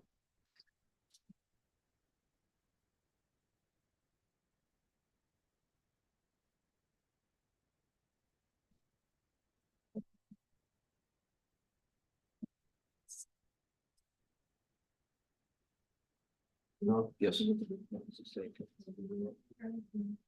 you add rural character and density to that? Density and Rural character. Mr. Mayor, Vision plan policies are very clear for this property. I think we have talked about this issue many, many times. The development proposes in keeping with policies of the official plan, and in fact, they're under the maximum 12.5 and possibly up to 20 if you look at the policies in the plan. This is where growth is directed in this municipality. This land's been designated for development. So, I mean, we're going to get the type of development that is current now. It's under the maximum density. We will go to the OLT. She has said it very well, you know, it's designated for growth along there as much. Personally, I would love to see it stay as farmland, but unfortunately over these years, that's been changed. And now we're expected to have build. And this is where it's designated. I'd love to say, no, you can only have farmland. It didn't work that way. May I add just one more point? You gotta be really quick, It will be. please. 2017, St. Clair Regional Conservation Authority had done an engineered study on this developmental property. And they determined that it was a flood zone. And they do not support new development. Due to that fact. Richardson? I can address that. There was a new floodplain study done, which was, I'm gonna say, we have it in the report. There's been several floodplain studies done, and as everyone's aware, our technology gets better and better to read the grades on property. That was reviewed by the Conservation Authority, and the Conservation Authority has removed all of the floodplain designation on this property with the exception of a small portion, I believe, right here. Right in here. Okay, so it's not a floodplain. And the Conservation Authority does not consider it a floodplain. Ms. Richardson, if we defer the first one, we defer the second one as well. I would suggest you do that. We'll bring them back together. Yeah,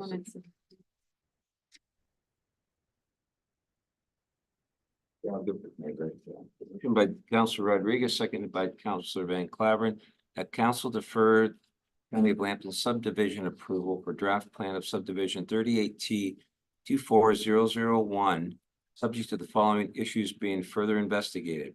Access to Lakeshore Road, permanent and construction, trees versus fence along Egremont, parkland, land and fee, drainage issues on neighboring property, stormwater management and parks like Arrow Woods, traffic crosswalk at Lakeshore to Lamrecton.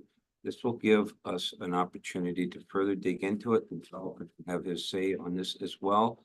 Council, are we all clear on that? All those in favor for deferral? So now we'll go to the second one, which is moved by Councillor Rodriguez, seconded by Councillor Vacy, zoning bylaw amendment 22 of 2024. Being a bylaw to rezone a portion of the lands known as 3096 Lakeshore Road, agricultural 2A2 to a residential 1 holding R1 H bracketed H zone to permit the development of single detached dwellings, taken as being read 3 times and finally passing. The mayor and clerk be authorized to said bylaw accordingly. So this is for a deferral. All those in favor? Carried.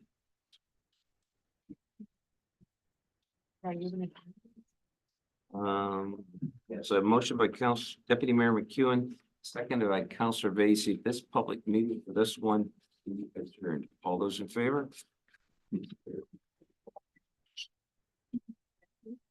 Thank you. Thank you. Everybody. Thanks.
to Layton Street, although I know we have the Symington one on the picture line, yeah, but I'd like to go to Layton Street first because we've just been notified. I appreciate everybody being here this evening. The public has expressed a lot of concerns, a lot of good information, and it's been taken into consideration. And this comes from the planning consultant for Mr. Belanger, that Mr. Belanger is requesting that council defer its decision on these matters to allow sufficient opportunity to address concerns and make any necessary revisions to the application as may be appropriate. So what that basically means is that it's asked to be deferred. So I do feel bad that some of you have been here for quite a bit of time this evening. There's not much on TV yet, probably it'll be more now, but we do apologize for that. So I have a motion by Councillor Rodriguez, seconded by Councillor Vacy, that zoning bylaw amendment application 38 of 2024 be deferred as the request received April 29th, 2024 from Monteith Brown Planning Consultants, an agent for Cornerstone Group. Council will call for the vote. All those in favor?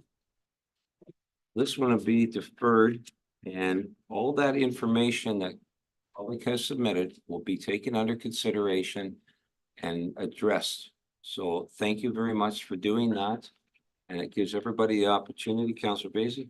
Just to clear it up, there is still gonna be, Oh, yes. This is not done. This is just deferred. We'll be coming back with it. you get to visit again. We're not wet enough. Yes. I'm standing out in the rain, waiting for this. Yeah, I'm sorry. We could talk about. The motion by Councillor Vacy, seconded by Deputy Mayor Kuhn, that the public meeting be adjourned. Council, all those in favor?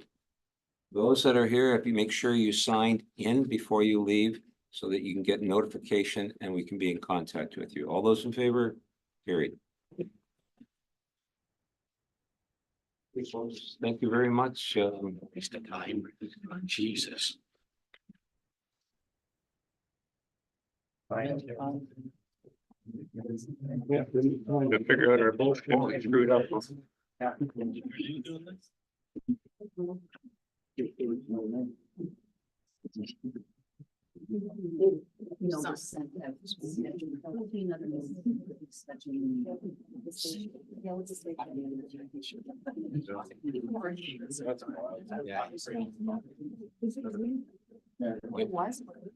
I heard it like. Green.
to, the next one is, planning public meeting zoning bylaw amendment 37 of 2024, Zero Fisher Line agenda. Just a reminder for all those that are watching virtually, this meeting will be streamed live, recorded for public viewing on the town's YouTube page. Also, I'll remind you, if you have pecuniary interest, please declare it at the appropriate time. The proposed zoning, the explanation for the purpose of this meeting is the proposed zoning bylaw amendment would amend the town of Plympton-Wyoming zoning bylaw to change the zoning on a portion of the lands located at concession 9 East, part lot 15, Zero Fisher Line from agricultural 1A1 to no dwelling agricultural bracket ND/A to restrict construction of a single detached dwelling on the farm parcel. This amendment is necessary for the applicant to complete severance B02/24, which was granted by the Committee of Adjustment on March the 12th, 2024. Will sever the east part, lot 15, from the west part, lot 15. This time it's my pleasure to introduce the members of council and staff. Beginning on my far left, we have Lisa Smeekins, our planning technician, Mr. Paul De Silva, our Director of Public Works, Councillor Bob Wolvet, Councillor John Van Claveren, Deputy Mayor Nettie Ewan. Virtually joining with us, I have Mr. Adam Sabansky, our CAO. To my right, I have Clerk Aaron Warchuk, Councillor Kristen Rodriguez, Mike Basie, Planner Randy Burke, Senior Planner Lee Richardson, Senior Planner Maria Casarasi, as well as Corinne Nada, our interim Manager of Planning and Development and the Manager of Building Services for the County of Lantern. So, Ms. Smeekins, has official notice been mailed to the neighboring property owners within 120 meters of the subject lands and posted on our website and emailed to required agencies on April the 9th, 2024? Yes, I can confirm that all mail outs, emails and posting on site was completed on April 9th. Great, thank you. I have a motion by Councillor Van Claveren, seconded by Councillor Wolvet, that the report by Randy Burke, planner, dated April the 23rd, 2024, regarding zoning bylaw amendment application 37, 2024 be received. Ms. Burke, I believe you're taking this one. Is there anything to add to your staff report that we've already had a chance to review? So thank you, Your Worship. So yeah, the proposed rezoning is to rezone the lands known as Zero Fisher Line. It'll be rezoned from agricultural A1 to no dwelling agricultural. This will permit the construction of a single detached dwelling on the property. The rezoning of the lands was a condition of a consent application heard at the Committee of Adjustment in March of this year. So the intent of the application is to sever what the proposed consent application. So the proposed was to sever the two properties. However, once staff was going through kind of the analysis of the property, it was realized that a dwelling in 2004 had been severed from this parcel. When that severance application happened, these two properties were permissioned to merge before a sale of the property. So they were going to merge on title, but because the severance was happening before the sale was finalized, it was a condition. Once the application came back to staff, it was recommended for approval with the condition that this parcel be rezoned since a dwelling had already been severed off it in the past. And this is just to maintain what the planning policies will look like for agricultural zones and to remain consistent within the provincial policy statement as well as the County of Lantern official plan. If there's any questions, I'm happy to answer. Okay, we're going to hold those questions just for a moment. Unfortunately, as we are aware, the applicant passed away before being able to hear the results, and staff advised council to proceed with the application as usual. Then the outcome and further conditions of severance B02/24 be handled by the estate I believe we have Carolyn Mayer on screen with us. Ms. Mayer, if there's anything that you'd like to add, and before you do, I do extend to you on behalf of all of council and our municipality our sincere condolences in the passing of Terry. He was certainly a real stellar within our community, and we certainly are going to miss him. So, Ms. Mayor, is there anything that you'd like to add to this proposal that's being presented this evening? No, no, there isn't. I'm just observing. All right. Well, On thank you. behalf of Terry. All right. Thank you. Ms. Meekins, any correspondence that we received written or verbally on this one?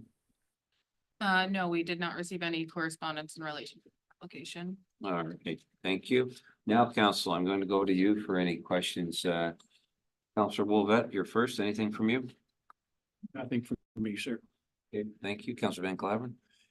I like this concept. It seems to be a very fair compromise to allow severances, maintain farmland. We've done it in the past, recently. So, no, nothing further from me though. Thank you. All right, thank you. Deputy Mayor. No, I'm not comments. Councilor Rodriguez. Thank you. Yes. 0. The address of 0. I've seen it a few times. Is that because it just needs to get assigned an address once it's severed? Done. Hillsborough was 0 too. Yeah, I know. Yes. I have no idea. Yes. It just means there's no 911 address assigned to it. The county hasn't assigned one. So far we describe it by its roll number or its legal description. So they all are just given 0, whatever road name they are, if they don't have an assigned address. It's like there's a lot of zeros in this.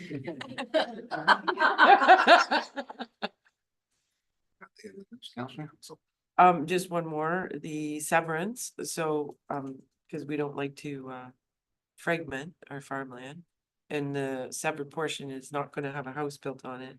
Is the intention to maybe amalgamate something else like? So in the, like, there is a minimum area of what they should be in the agricultural area. There was a minor variance for this as well, but it's only under by maybe an acreage. So we would consider this to be, like I said, minor in variance, minor in nature. It is intended to just be used as farmland and remain as is. Yeah, I guess that's my question, because there's like no structures on it to support it, to use it for farmland. So I thought maybe I'm gonna go to some abutting farmland or something. Just trying to understand that. So I know with discussions with the applicant, it was intended to be farmed. Whether that be by, I know he had mentioned at the time, maybe one of his sons, etc. But the intent of it is to be farmed. And because there had been a house severed off it in the past, there could be accessory structures put on there. As long as it's in relation to agricultural uses because of the zone, to my understanding, but a house wouldn't be able to put on there. Because it could be severed again in the future, which we're trying to avoid. Yeah. Okay, thank you. Anything further? Okay, Councilor Vaizey. Nothing, your worship. We dealt with that, the committee of adjustment, so we went through it. Council, I'm going back to that motion to receive that, moved by Councilor Van Claveren, seconded by Councilor Wolvett to receive that report from Randy Burke. All those in favor? It's carried. And I move to item number 12.1. I have a motion by Deputy Mayor McEwen. Sorry. Is there anyone online that has, so the one online that says, drop-in computer is for the next meeting, but is there anyone for comments from the public? Is there anyone online that was? No. Okay. No, it's just Carolyn that's online. Okay, perfect. I can't see, so just want to make sure we didn't miss. No, thank comments you. from the Thank you, public. clerk. Go ahead. Thank you. I have a motion by Deputy Mayor McEwen, seconded by Councilor Van Claveren, that zoning bylaw amendment 37, 2024 being a bylaw to rezone a portion of the lands located at concession 9, East Part Lot 15, 0 Fisher line from agricultural 1, A bracket 1 to no dwelling agricultural NDA bracketed to restrict the construction of a single detached dwelling on the farm parcel be taken as having been read 3 times and finally passed, and the mayor and clerk be authorized to sign the said bylaw accordingly. All those in favor? Carried. I do have to explain, there is an appeal period.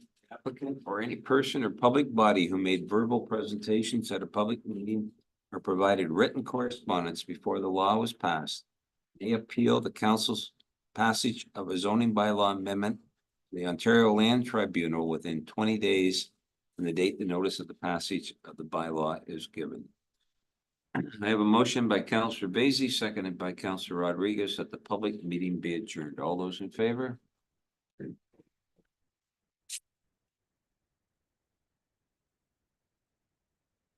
Okay, so council, let's now go to regular. Planning. meeting. Bye, Jordan.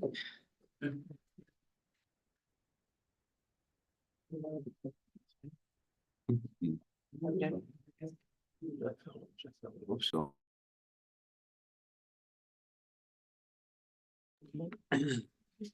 I apologize if anybody is sitting in waiting for this, especially Mr. Bain, that it's taken this long, but we had a lot to discuss this evening.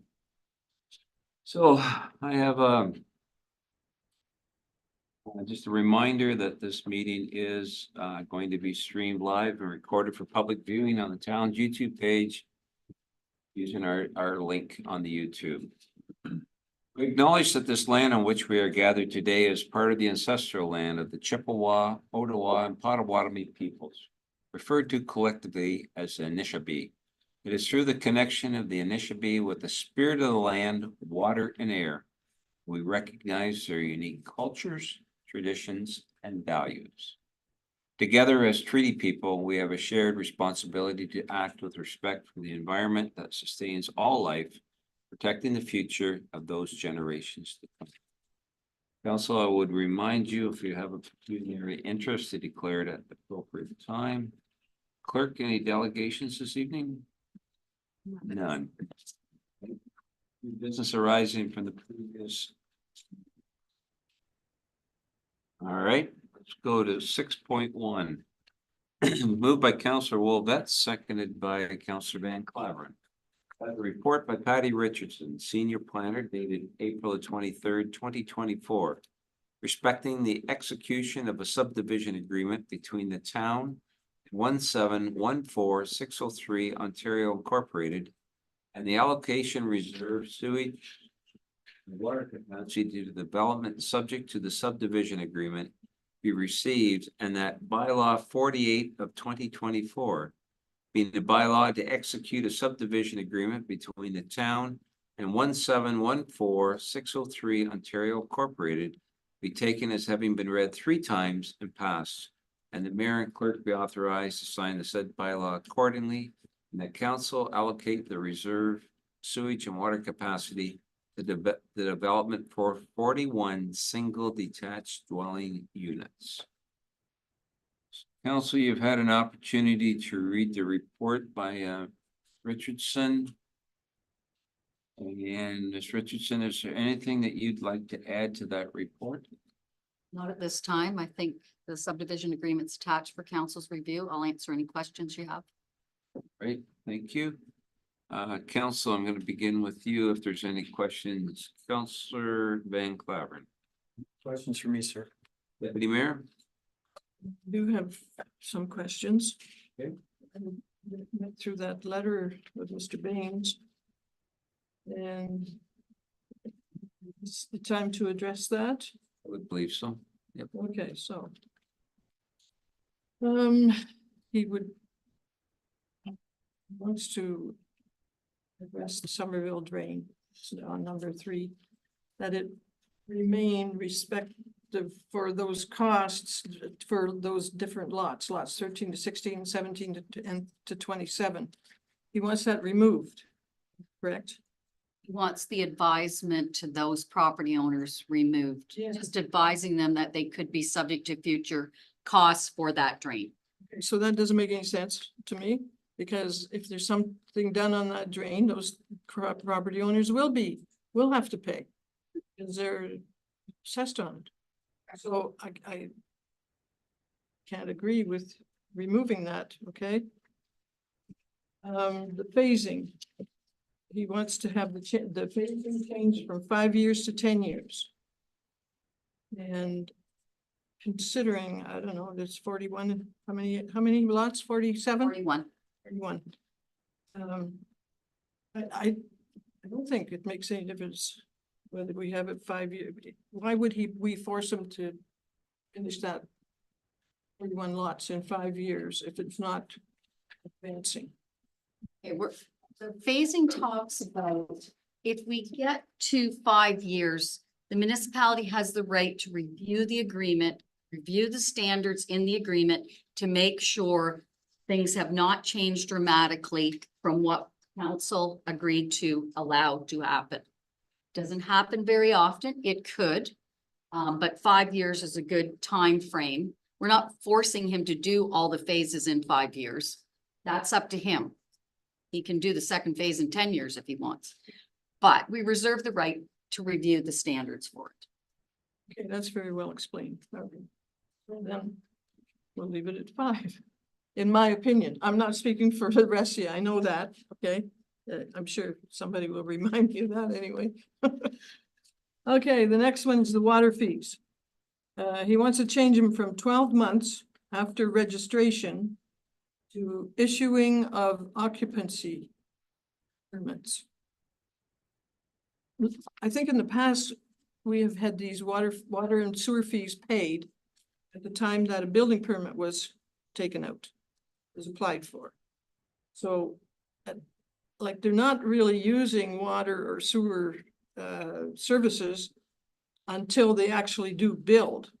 So in my humble opinion, it would be it wouldn't hurt us to wait until there was an actual building permit applied for on that lot. Mind you, if he sells that lot, we won't get it until that new owner would apply for a building permit, but I still don't see why that would hurt us. Would you like to address this one? Yes, over. Yeah, through your worship. I reviewed that today, and in the past, it looks like we've collected them before assumption. So we've made sure that all of the frontage fees, water and sewer, have been collected prior to assumption. So that would be, unless Mr. Zubanski knows otherwise, that would be divergent to what we've done in the past. My recollection is prior to assumption or building permit. Whatever comes first, I suppose. Councilor Vacy? Didn't we have a incident a couple of years ago where we got, say the word, we didn't get paid properly because the fees weren't paid up front, and then the house was sold? Yes, we did have that. We lost out on the money because I didn't know we ended up losing out, but yes, we did have that situation. Okay, so in other words, you're saying we should not, we should leave it paid before. I think Mr. Dean wants to say something on this. Yeah, I did.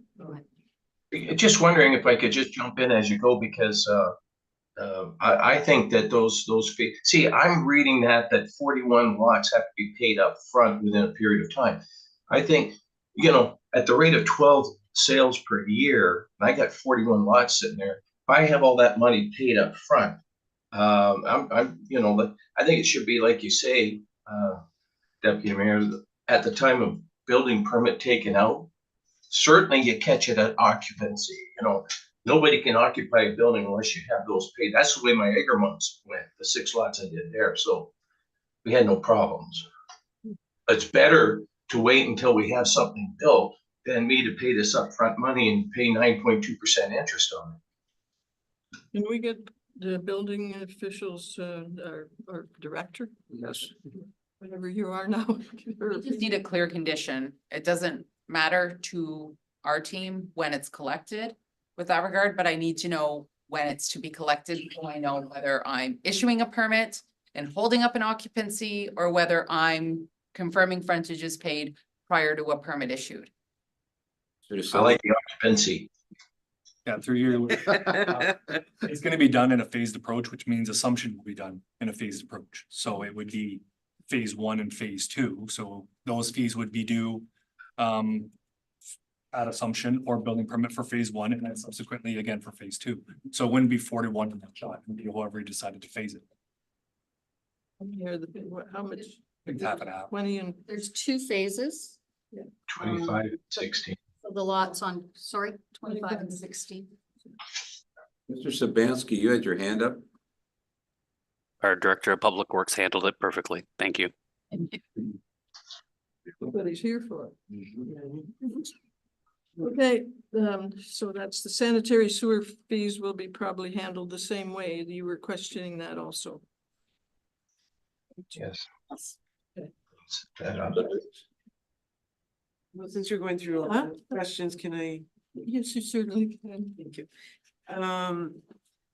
I just want to be clear and understanding. So Mr. Bain thought he would be paying this as part of his getting this agreement in place, but really it's not. It's when he asked for a building permit. The agreement says that there's two ways you pay these fees, the sanitary and the water. Upon building permit, and that at the expiration of 12 months, they all have to be paid. So, yes, he builds a subdivision, applies for his first permit, he has to pay that fee with that permit for 12 months. At the end of 12 months, he has to pay the balance of what has not been paid through building permit process. For that phase. For phase one, and this starts again with phase two. So 25 lots, I have to pay it from. In 12 months, I have to pay 25 times those fees of, of the, I think it's 18 for water, 4,000 for, I have no problem if they're done at the time of permit and or occupancy. But to pay, almost 200 and some $1,000 up front for nothing's being built. The market is the market. I can't predict when they're going to be sold, but I think it's fair to say if I don't have to put the money up front, that's all. I'm up to about $852,000 that I have to pay the municipality through deposits and drains and everything else. I'm just trying to get that number down. That's crazy. And I have to pay 9.2% interest. So that would be helpful if we say all those permits, when you get your permit or occupancy catches everything. You can't close the deal unless you pay those fees. That's the way we've been working on Acremont. So Mr. Bain has explained that in his other 6 lots or whatever in some other subdivision that he didn't pay it until permit or. Building permit time. Yes. So when he gets each building permit individually is when he pays as a condition, or when one's triggered, he has to pay them all. For the first 12 months after we put him, can't get building permits, and you've probably read this agreement. There's conditions under which you can get a building permit. Okay, you have to be substantially complete. Okay, which means most of the servicing's in, roads paved. In this one, the Carmichael drain has to be complete. Then you can start getting building permits. So from the date we put him on maintenance, basically, he has 12 months to take out building permits before we ask him to pay the balance of whatever has not been taken out. Okay. And 41 lots. I will just say, although I have not been here that long, I have done review your subdivision agreements when you've asked me, when developers have asked for assumption, or we've been putting people on maintenance. And I found that this is what we've used recently in subdivision agreements. I mean, council can change it if they wish, but I've always found the key to success with subdivision agreements is be consistent. So, I mean, if you want to change the time frame to the end of the 2-year maintenance, I mean, it's entirely up to council, but I mean, we're trying to get some consistency here. What did they do before? If this is just recent. Well, I think since I've been here, I've probably done 3 or 4 different parts of that. And I found this was what was in those agreements. I think Deputy Mayor McEwen has said that at one point it was on Yes. building permit. That's it, Yeah. Some time ago. some time ago. Mr. Sabansky, then Mr. Bain.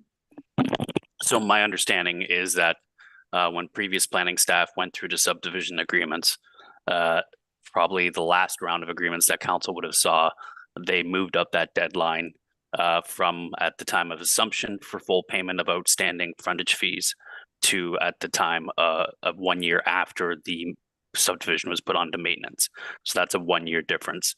The clause for at the time of building permit has not changed. So the difference is all the lots for each phase have to be paid in full according to this agreement after 1 year from when the subdivision is put on to maintenance.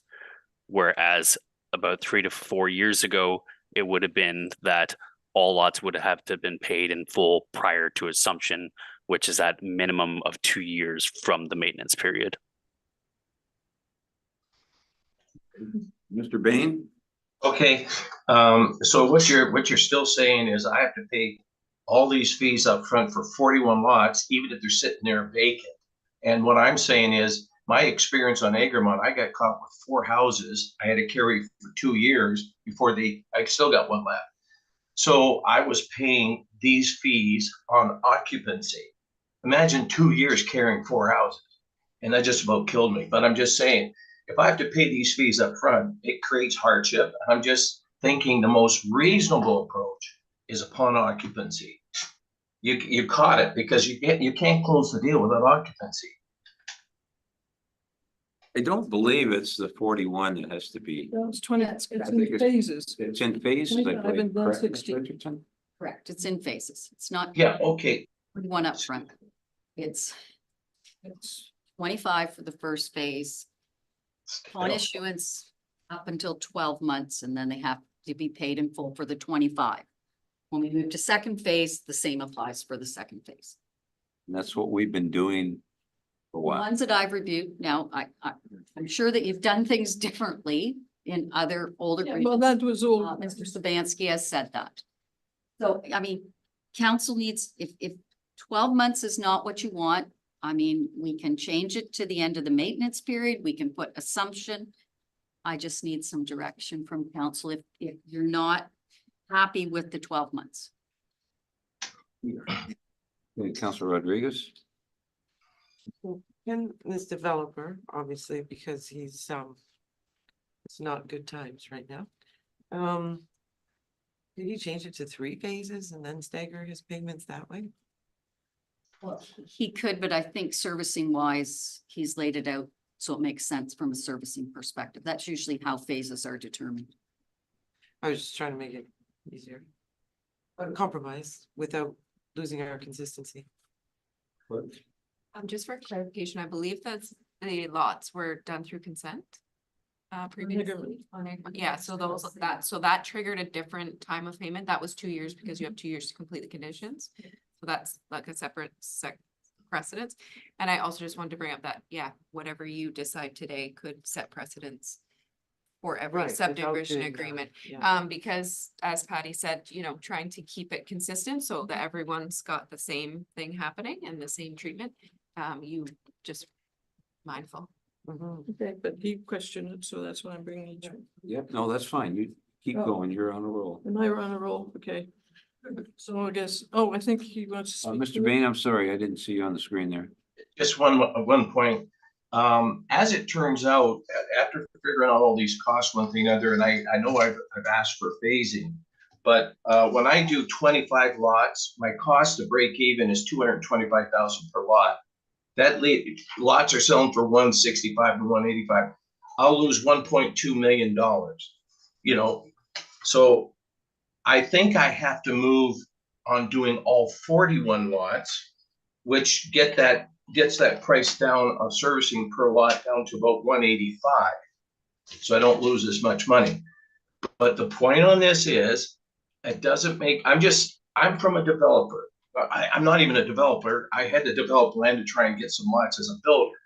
But I'm just saying, from my perspective, the hardship that this all creates, I just wanted to share it with you so you understand. I've been on city council and county council. I know what you're seeing. but I'm telling you from out here in the field, it's a killer. And if I was able to do 4 lots this year, my 1 year's expired, I have to pay the balance of, what is it, 37 lots? That's $7,000 times 37 lots, 200. I have to pay it up front, and the land's sitting there just because the market's not there. So if you're doing it on occupancy, if I build a model home and it doesn't sell for 2 years again, I'm just saying it makes sense if I pay it at the time I sell it and I have to go for occupancy, that's all. Thank you.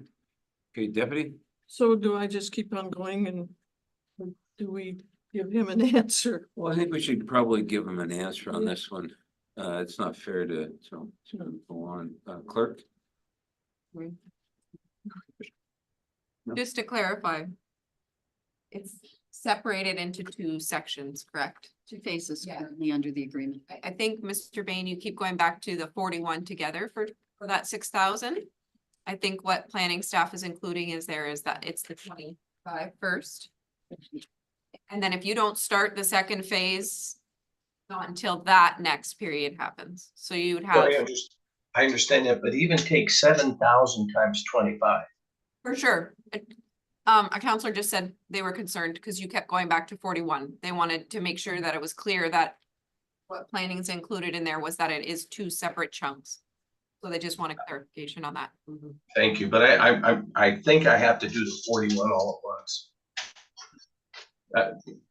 I can go either way because I had the option, right? Thank you. Dr. Vasey? Why is it set up the way it is now? Why did we change it to go to? 2 phases.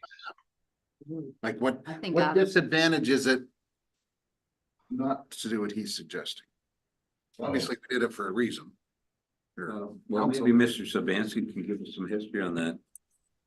As far as changing the total fee collection from a year after the maintenance period starts to an assumption, that was a decision that planning made a number of years ago.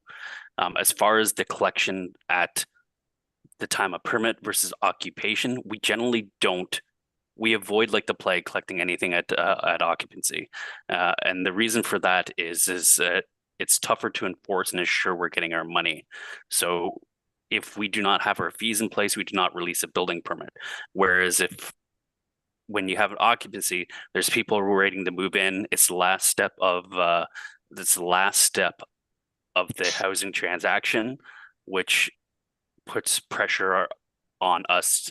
And it's not it's easier to get missed when it's at occupancy because we do not have any processes for collecting fees occupancy right now. All of our fees are collected throughout the municipality for every building permit, for every house that we build. All the frontage fees, all the development charges, everything is always collected at the time of permit release. I go for permits. Okay, let's go for permits. If it was a planning decision. Mr. Silva? Yeah, thank you, Your Worship. If I can also add, I think one of the issues with collecting that building permit too is it kind of puts the onus on whoever's taking out the permit to pay those fees. Unless there's another mechanism in the agreement where it would fall back on the developer to pay those fees.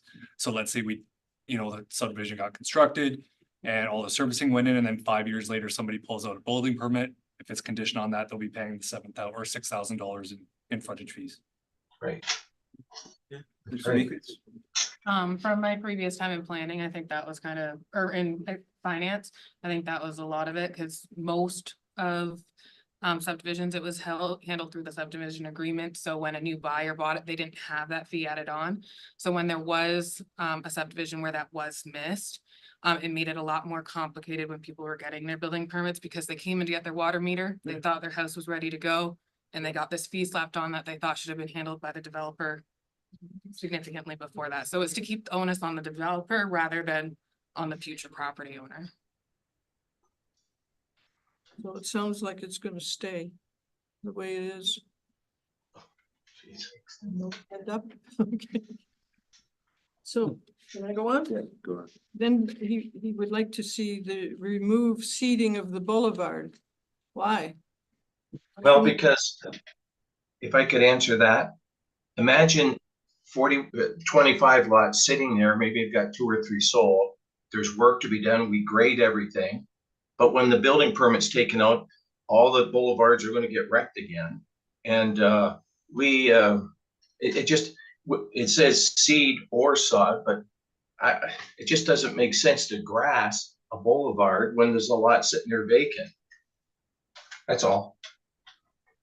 So That's Chris Richardson. The agreement does not say sod, it says seed. So we want the boulevards graded and seeded.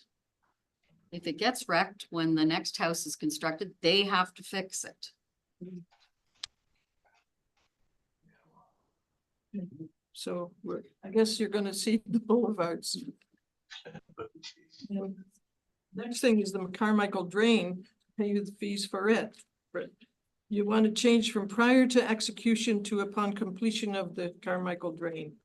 The building permits are conditional on the drain being done. Now, it might get done at the same time. I'm just saying, if the Carmichael, I was under the impression the Carmichael Drain would be done, but it wouldn't hold up my permits, that's all. And the fee of $169, I was asking that it be paid when the project's done. Richardson. Tender's been let for the Carmichael Drain. This was all under the Drainage Act. It was appealed by the subdivider to the OLT, to the Drainage Commission. That's what's delayed this, okay? We are asking that that be paid upon execution of the agreement. Been very clear about that. Well, but it was the permits. I guess it makes no difference. Yeah. Permits are that held one's up okay. till the Carmichael Drain is complete because part of the land is in a floodplain, and until the Carmichael Drain is complete, it is still in the floodplain. So by default, you can't build anyway until the drain is done. And that's when you pay upon completion of the drain being done. No, we've asked that he pay the $169,723 sorry. on execution of the agreement. Yes, because it has to be done before he can actually build It it. has to be done. Yeah. Yeah, that's okay. That's okay. Okay, so that's like staying in. One deputy. Okay, then if changing payment of the Carmichael Drain, then only need should up to the last cents. Okay. There's a section in there about changing the payment of the Carmichael Drain. But we're not changing it, so I guess that's null and void. That's okay. Thank you. Then we got the Somerville Drain. We're gonna leave that in, right? Because that Somerville Drain goes along all those houses. And they gotta pay. Their property drains into the Somerville Drain. And you want it taken out? No, I was saying the properties that we own have nothing to do with the Somerville Drain because we have proper drainage on our subdivision. We have our rear lot drainage, which actually makes the Somerville Drain not really needed in the future, right? Because we're taking all the water that used to drain on the neighbors, but it was a drain for the neighbors, not so much for me, but that's okay. I just didn't think it was fair for future buyers to be dealing with future costs of a drain that benefits Hagermont and King Street. Nothing to do with our subdivision. I got a storm management pond. I got 2 drains. I don't need this, we don't really need that Somerville drain. Again, when we deal with drains, we do a drainage report when there has to be upgrades or cleaning or whatever. They look at who benefits from the drain and they assign costs. All we're asking for, well, this particular one, item 8, is a payment for the engineering that was done for the Somerville Drain. The Somerville Drain is being reconstructed by the subdivider on this property. So that is owed to the municipality for money that's been spent. In addition, we're just asking that the future owners be notified that they may be charged future, charges for the Somerville Drain because of the Drainage Act. If there's nothing done, there's no cost to them. It's a process we go through with drains. We went through it with Somerville, we went through it with the Carmichael. It's the same all the time. The drainage engineer looks at it and assesses the properties that benefit. It's just education. It's affected, they pay. And this, it's in the subdivision agreement to let those owners know that may happen. Correct. Not affected, Mr. Bain. Well, that's fine. Just, yeah, I was gonna say, don't worry about that one. We're not gonna worry about it. So the next one is fencing, chain link fence along west and north of block 42 and east of block 43. And you want to leave it open, Mr. Bain? Is that the idea? Yes, the pond at Arrow Woods is open. I hate fences. I know some other people hate fences.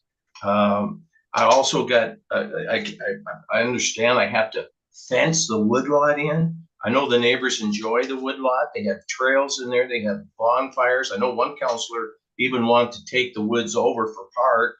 I'm just saying, I have no problem with the neighbors being in there, but I guess my engineers come up with a report that says it has to be fenced out and everybody has to stay out of the place. So I don't know what you can do about it. I'm just saying fences, I would get rid of them all. I think our plan answers respond to that.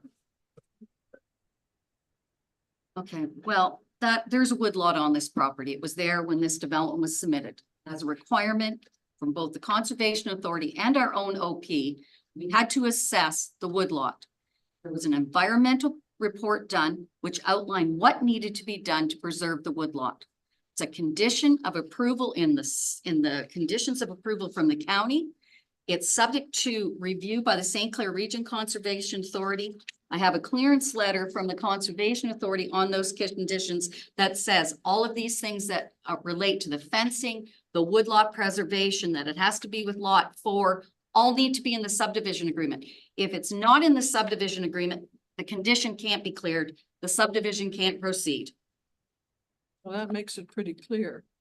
Yeah, and just to point out, the Conservation Authority owns the woodlot at the Maples and it's not fenced. So there's you keep asking me to do stuff that somebody else doesn't do in government, right? This was recommended by the consultant that was hired by the developer who looked at the woodlot. That was the recommendation being followed with. I hope you don't mind me saying, I'm just trying to express some concerns I have. I don't want everybody to have a heart attack over this, but I just think it's unreasonable to put put fencing around the woodlot when the neighbors like to enjoy it. Yeah. Wait till they find out. The whole concept behind it was we don't want people in the woodlot. That it's a preservation. It's intended to restrict access to the woodlot. And I just said I wanted to complain about it's my property. I should be able to do what I want with it, but property rights, forget about it. It's okay.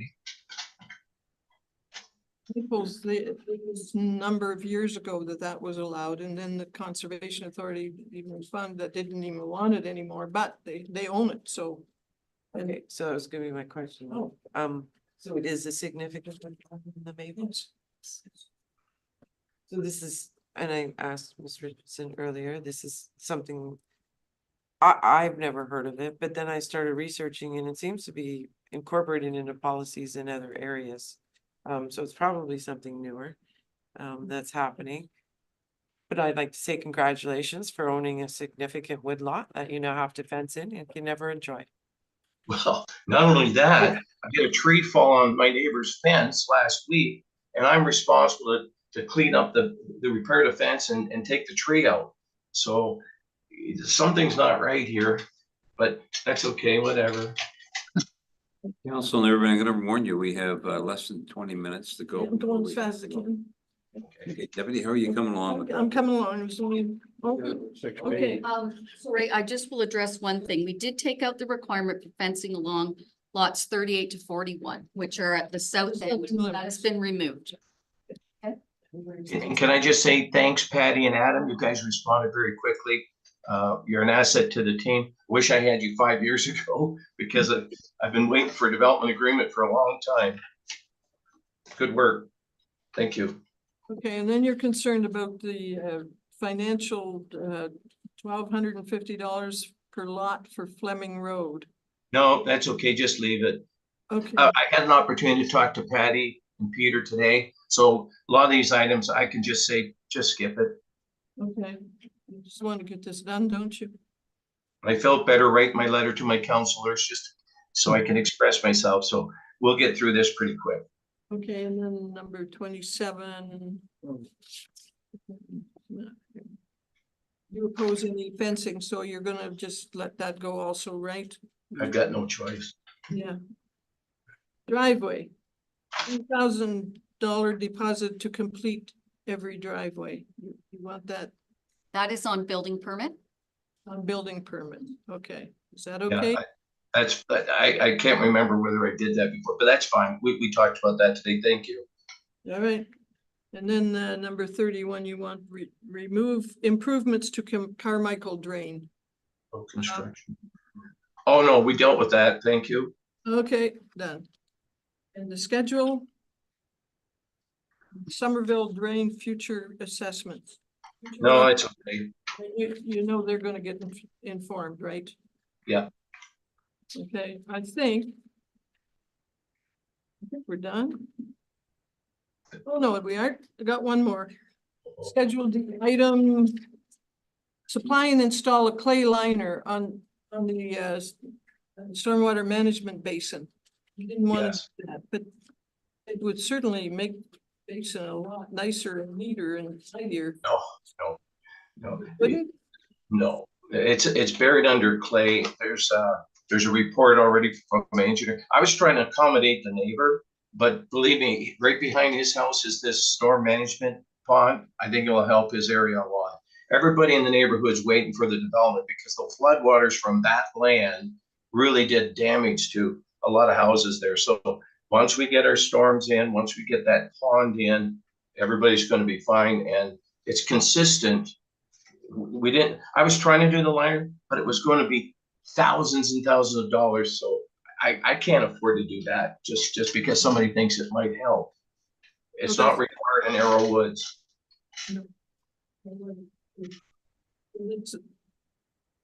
Clay liner needs to be removed. Because Well, it was a reference in the cost. I think you're going to see a new submission for the cost because I think I have to do the 41 month, but it doesn't matter. I'm just saying that part of it should be removed because it's not relevant.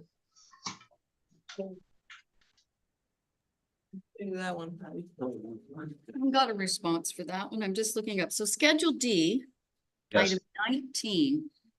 I only have the servicing cost estimates, the general overall estimate. I didn't put all the pages in that went with it because that's really for us to look to have as a record. It's not in here. So are you saying that's on Schedule D as a detail? Yes, it is. Recommended So I'm by glad you your don't end? have it. As recommended by your engineer? No, it's not recommended and it's not required by third-party engineers. I was just trying to accommodate a neighbor, but it was going to be a $2,000 or $3,000 item. But what we found out is to get the liner shipped from California was going to be a lot of money, and then to get it installed. And the engineers, both engineers are saying it's not required, and it wasn't required for Arrow Woods. I just want to bring it forward for the neighbor's sake, just to let him know I already wrote him and explained my situation. So it's fine.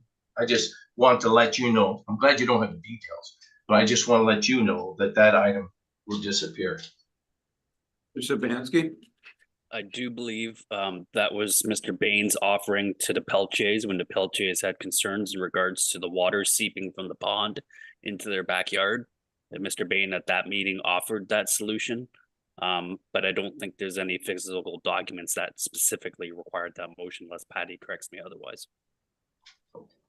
Okay. I am not an engineer. I mean, it's if we, here's how I would put it to council. Let's review the detail, and if it's appropriate to take out, we'll take it out. If council's okay with that. I can't comment. Well, the other subdivisions do not have this. Okay. That's correct. Councilor Vacy? I hate to bring this up, but weren't we looking at going to dry ponds? It is The dry pond. This is a dry pond? Right then. Deputy, anything else from you? Well, I believe that's the last one. Okay.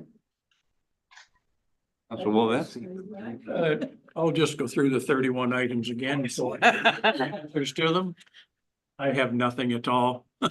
Did I take up too much? of- You did, you took all the important things I wanted. Councillor Rodriguez, anything from you? Please say no. I have no problems. I'm just really happy that we're saving this. Oh, I did want to comment, sorry, that I'm really happy to see that natural solution resources, Oh, the book. the booklet, to inform all the new homeowners that will eventually be surrounding that significant woodlot, about the importance and significance of the area. I think that education piece goes a long way to mitigating any problems, like people wanting to dump trash or things like that. They won't want to because they'll appreciate it. I wish we would do it, right across our jurisdiction. Thank you. Councillor Basin? I have nothing. Oh, sorry. Yeah. I thought we addressed that. Yes, Councillor Wilbett. Yeah, sidewalk. Right, there was a question, Mr. Bain, on sidewalk going out to King Street. Yes.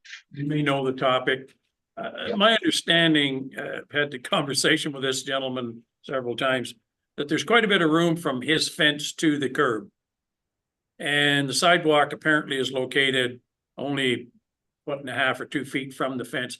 Can it be moved out to the center of the 7-foot right away?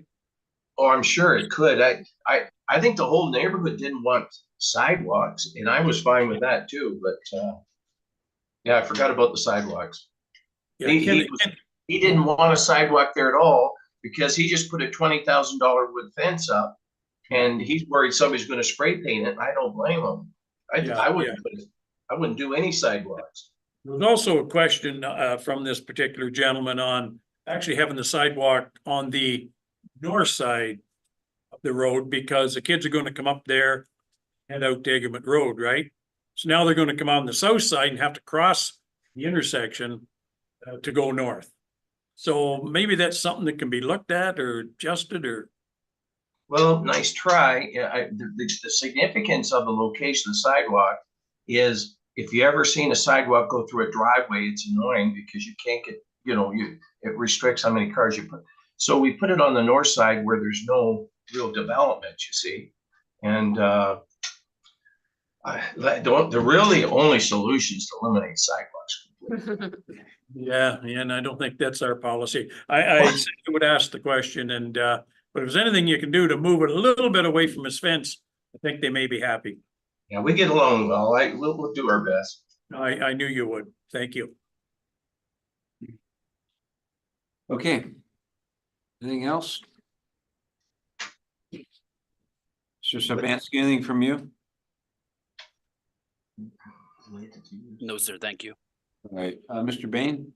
Did we get the water and sewer on permits, or did we not?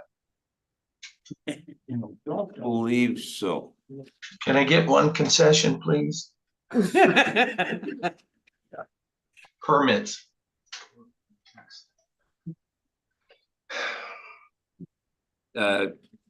Ms. Richardson?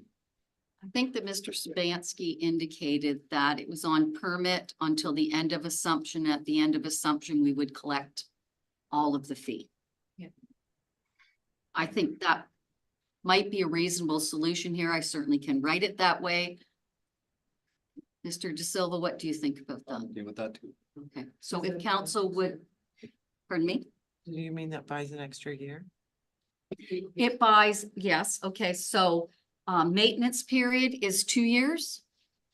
At the end of the maintenance period, we do the final inspections and try to bring it forward for assumption. It could take a few more months after that, so it gives another year. So upon assumption, all the fees would have to be paid. So it gives another year, yes, year or so. Yeah. If council's agreeable to that, I certainly can amend that to reflect that.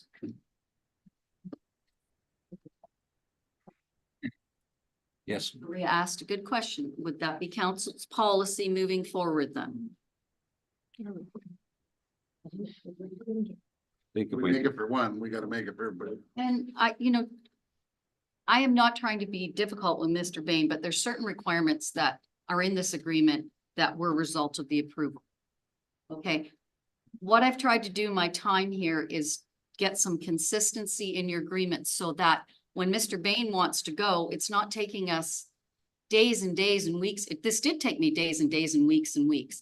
But what I tried to do was leave a base agreement for this municipality to proceed with in the future. So if that's going to be the standard, let's put it in here. And then that's the standard for everyone moving forward. We're just trying to be a little consistent.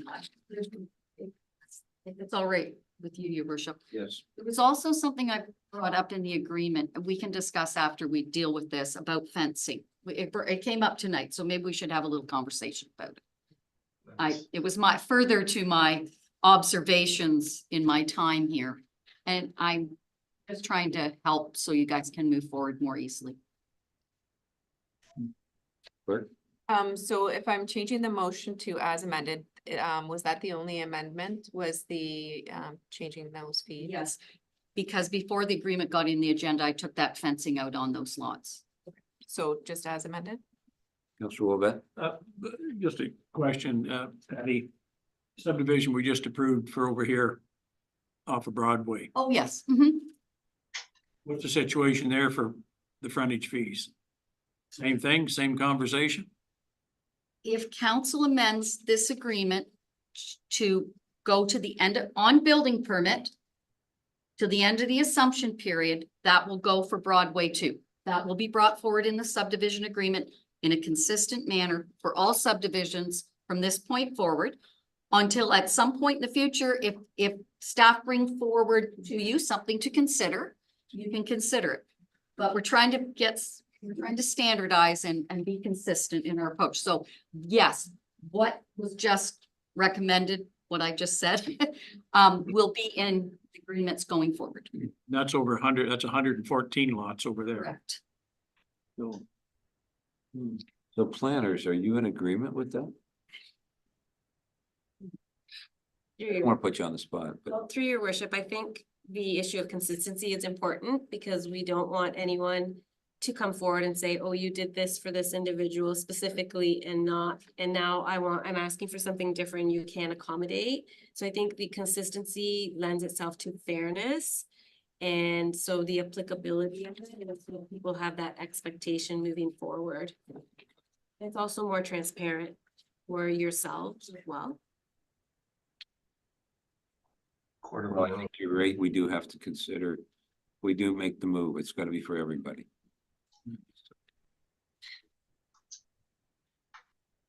Councilor Van Clappen. Thank you, Mr. Mayor. Just a quick comment. I'm okay with the amendment. I think for our friend, Mr. Bain, whenever conditions are set into play, it's never for honorable gentlemen like you. It's for the poor faith people that we might run business with. I'm sure you've experienced that. So that's often how conditions are set, as you build a lot of security and a real safety net in place so that you're definitely covered. Hey, Council. Occupancy too, though. Because Fair enough. I'm trying to be a builder and I've got all this money tied up. You guys got to understand that we don't have endless amount of money. And to tie up $250,000 even at the end of 2 years, those 25 or 41 lots, they might not even be built on, for a number of years. And I've got all that money in the ground, $250,000. And when you close a deal, you have to have clearance to get your occupancy. Catches everything. Okay. Before we proceed on council, I have a motion by Councilor Rodriguez, seconded by Councilor Basie. The council extend the meeting to finish the business of the meeting. I think we'd ever do this, but we are. All those in favor? Carried. All right, let's continue on. We're not. Yeah. We're not 4 hours. We're not, But but it it's does gonna go five over. We to still nine. have the rest of the agenda to do. We started at 6, so is it 4 hours? But it's not. It's 9.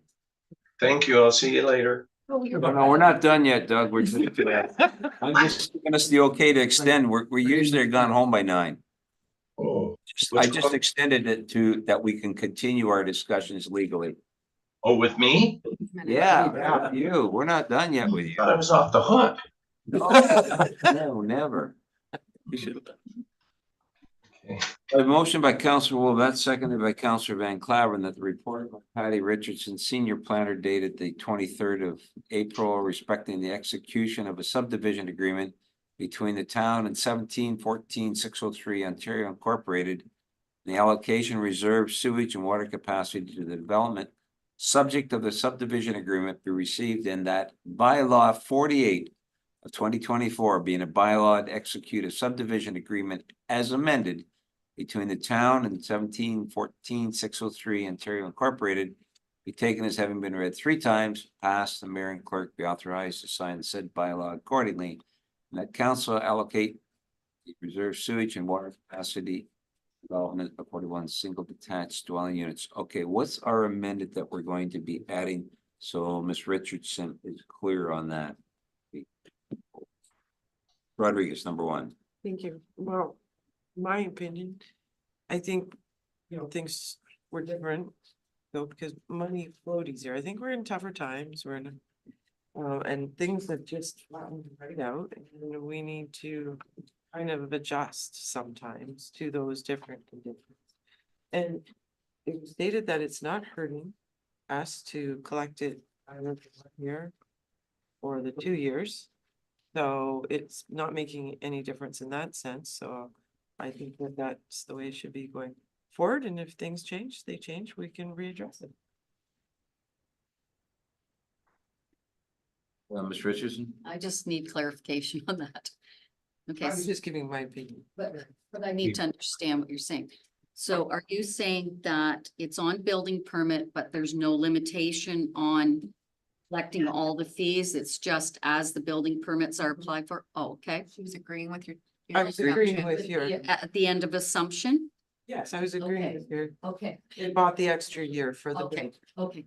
Thank you. I just want to clarify. Sorry. It's okay. It's late.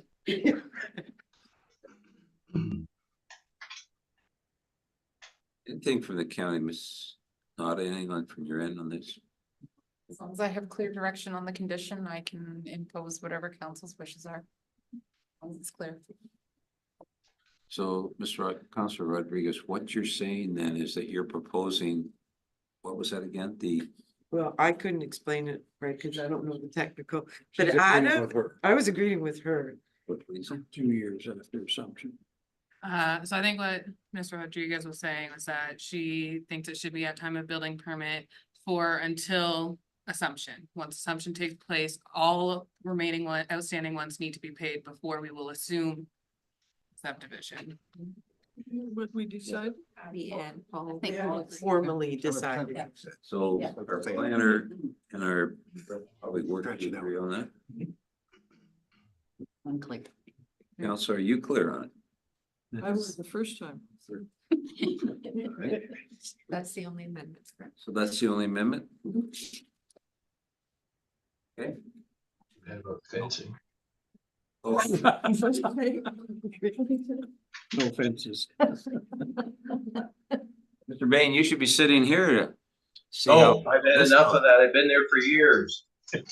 I feel sorry for you guys. You put a lot of hours in. It's a big job. You deserve a lot of credit. Yeah. All right. Council, I'll call for the vote. All those in favor? Carried. Okay, we're done that one.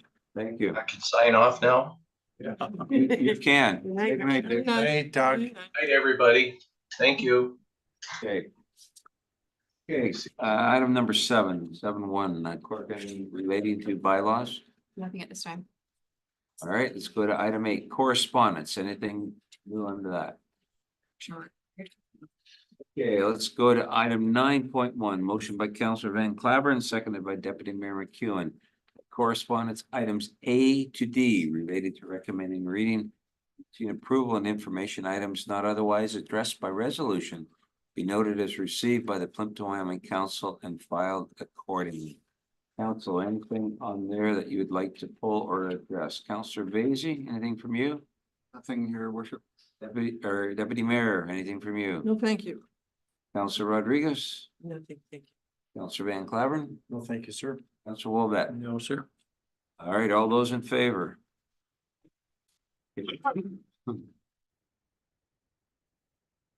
New business, Counselor Wolbett, anything from you under planning? Nothing tonight, sir. Counselor Van Claveren, Not tonight, sir. Deputy Mayor, you. No. Thanks. Counselor Rodriguez. Nothing. I wanna live. Counselor Basie. Nothing, your worship. All right. Let's go to item 12. We have nothing to go in close. Yes, sir. Business. New business for something about fencing with. Oh. After all that. I'm sorry. General. Thank you. I did read right through that, didn't I? Yeah, I lived there last night. She wants to stretch it. That's debatable. The 3% raise I didn't get is taken. You're gonna hear. I'm losing twice as much as I didn't get the last time. Okay, one of the things I noticed and when I did this subdivision was when we have lots backing onto roads, major roads, not internal in the subdivision, but on our major roads, like the subdivision we discussed tonight, you have no policy for fencing there. And I think you should put fencing adjacent to those major roads. A number of reasons. It allows privacy in those rear yards that back onto the road. It provides a consistent streetscape where the fence is all put up by the subdivider and it's the same fence all the way along. Okay, it looks better in the long term because if you don't do it, people who back onto those roads like to put fences up for the very reasons we're talking about: privacy, noise, visual. So if you require it, then you get a nicer looking streetscape because the fence is consistent. Now that would be on the rear of lots backing onto our major streets and on the side of lots siding on them too. Sometimes you've got just the side yard, so it would be the frontage there. It's up to you to consider. You don't have to decide tonight. You can think about it and it can be brought back up, or if you want to just make the decision tonight, you can. But I thought. Thank you, your worship. Well, I just thought, as I was going through all this, it's just. It makes sense. It does. I look at Lakeshore Road in Fleming and those houses are pretty close. They appear close visually. And not having a buffer there of anything Yes. on a road that you're doing a speed so high on just scares. Like, I'm just waiting for a car to be in somebody's back window. They look at even from Mandamin down to Brights Grove, you've got Yeah. how many different types of fences? Exactly. I We have to check. that merit. Yes, and we will. Fleming was the one I know the guys put the fence right to their lot line. And there's no sight triangle because it's their backyard. And we will check that. That's Need to watch that. something we need to concern ourselves with. I just had a question. Is it best to put that in a policy regarding draft plan approval or put it in each draft plan approval or a time of subdivision? Where is the best place to catch it? Well, it should be put in the draft plan as a condition of approval, but certainly if you're developing policies for subdivision review, we should note it in there. Are we allowed to ask for 2 trees per property? Just asking. Council sets policy here, so I mean, if there's circumstances where you would like that, or I don't know. One has been a standard for quite a long time. I just thinking as this Lakeshore develops, that creates a little bit more balance there because it is an ecologically sensitive. It's EPL 1 or something. And that to me is where EPL 1 would apply. It gives different considerations to justify maybe more trees or. Mr. Savansky? Thank you, your worship. One way we can kind of take this into account and bring it back to council is Mr. De Silva and I have been talking about developing a standard set of development specification for the town of Plympton-Wyoming. those development specifications would be reviewed and endorsed by council prior to being implemented. And that would be a good place where you'd put that any lot siding or backing onto a existing roadway would have to be fenced in a manner as per Schedule A per se. So that would probably be the best spot for it, because that document just becomes a guiding document for all subdivision agreements and construction projects moving forward. Thank you, Mr. Sabansky. Thank you, Patty. Anything else on any business? Okay, going through item 12. One motion by Deputy Mayor McEwen, seconded by Councilor Van Claveren, that bylaw 49, 2024 being a bylaw to confirm all resolutions. The county meetings held April the 29th, 2024 be taken as read 3 times, finally passed, and the mayor and clerk be authorized to sign the said bylaw accordingly. All those in favor? Carried. And I have a motion by Councilor Vacy and seconded by Deputy Mayor McEwen that the regular planning meeting be adjourned until the next regular planning meeting on Monday, May 27th, 2024, commencing at 5 p.m. Before I call for the vote, Richardson, I want to thank you for your time and for all that you've given to Plympton-Wyoming since you've come back to join with us. You've certainly been a breath of fresh air. And, we do appreciate it very much. Continue to enjoy your retirement. Thank you, sir. Appreciate that. Council. You sure you don't want to stay a little longer? I'm just gonna get it. I'll call for the vote. All those in favor? Carried. This meeting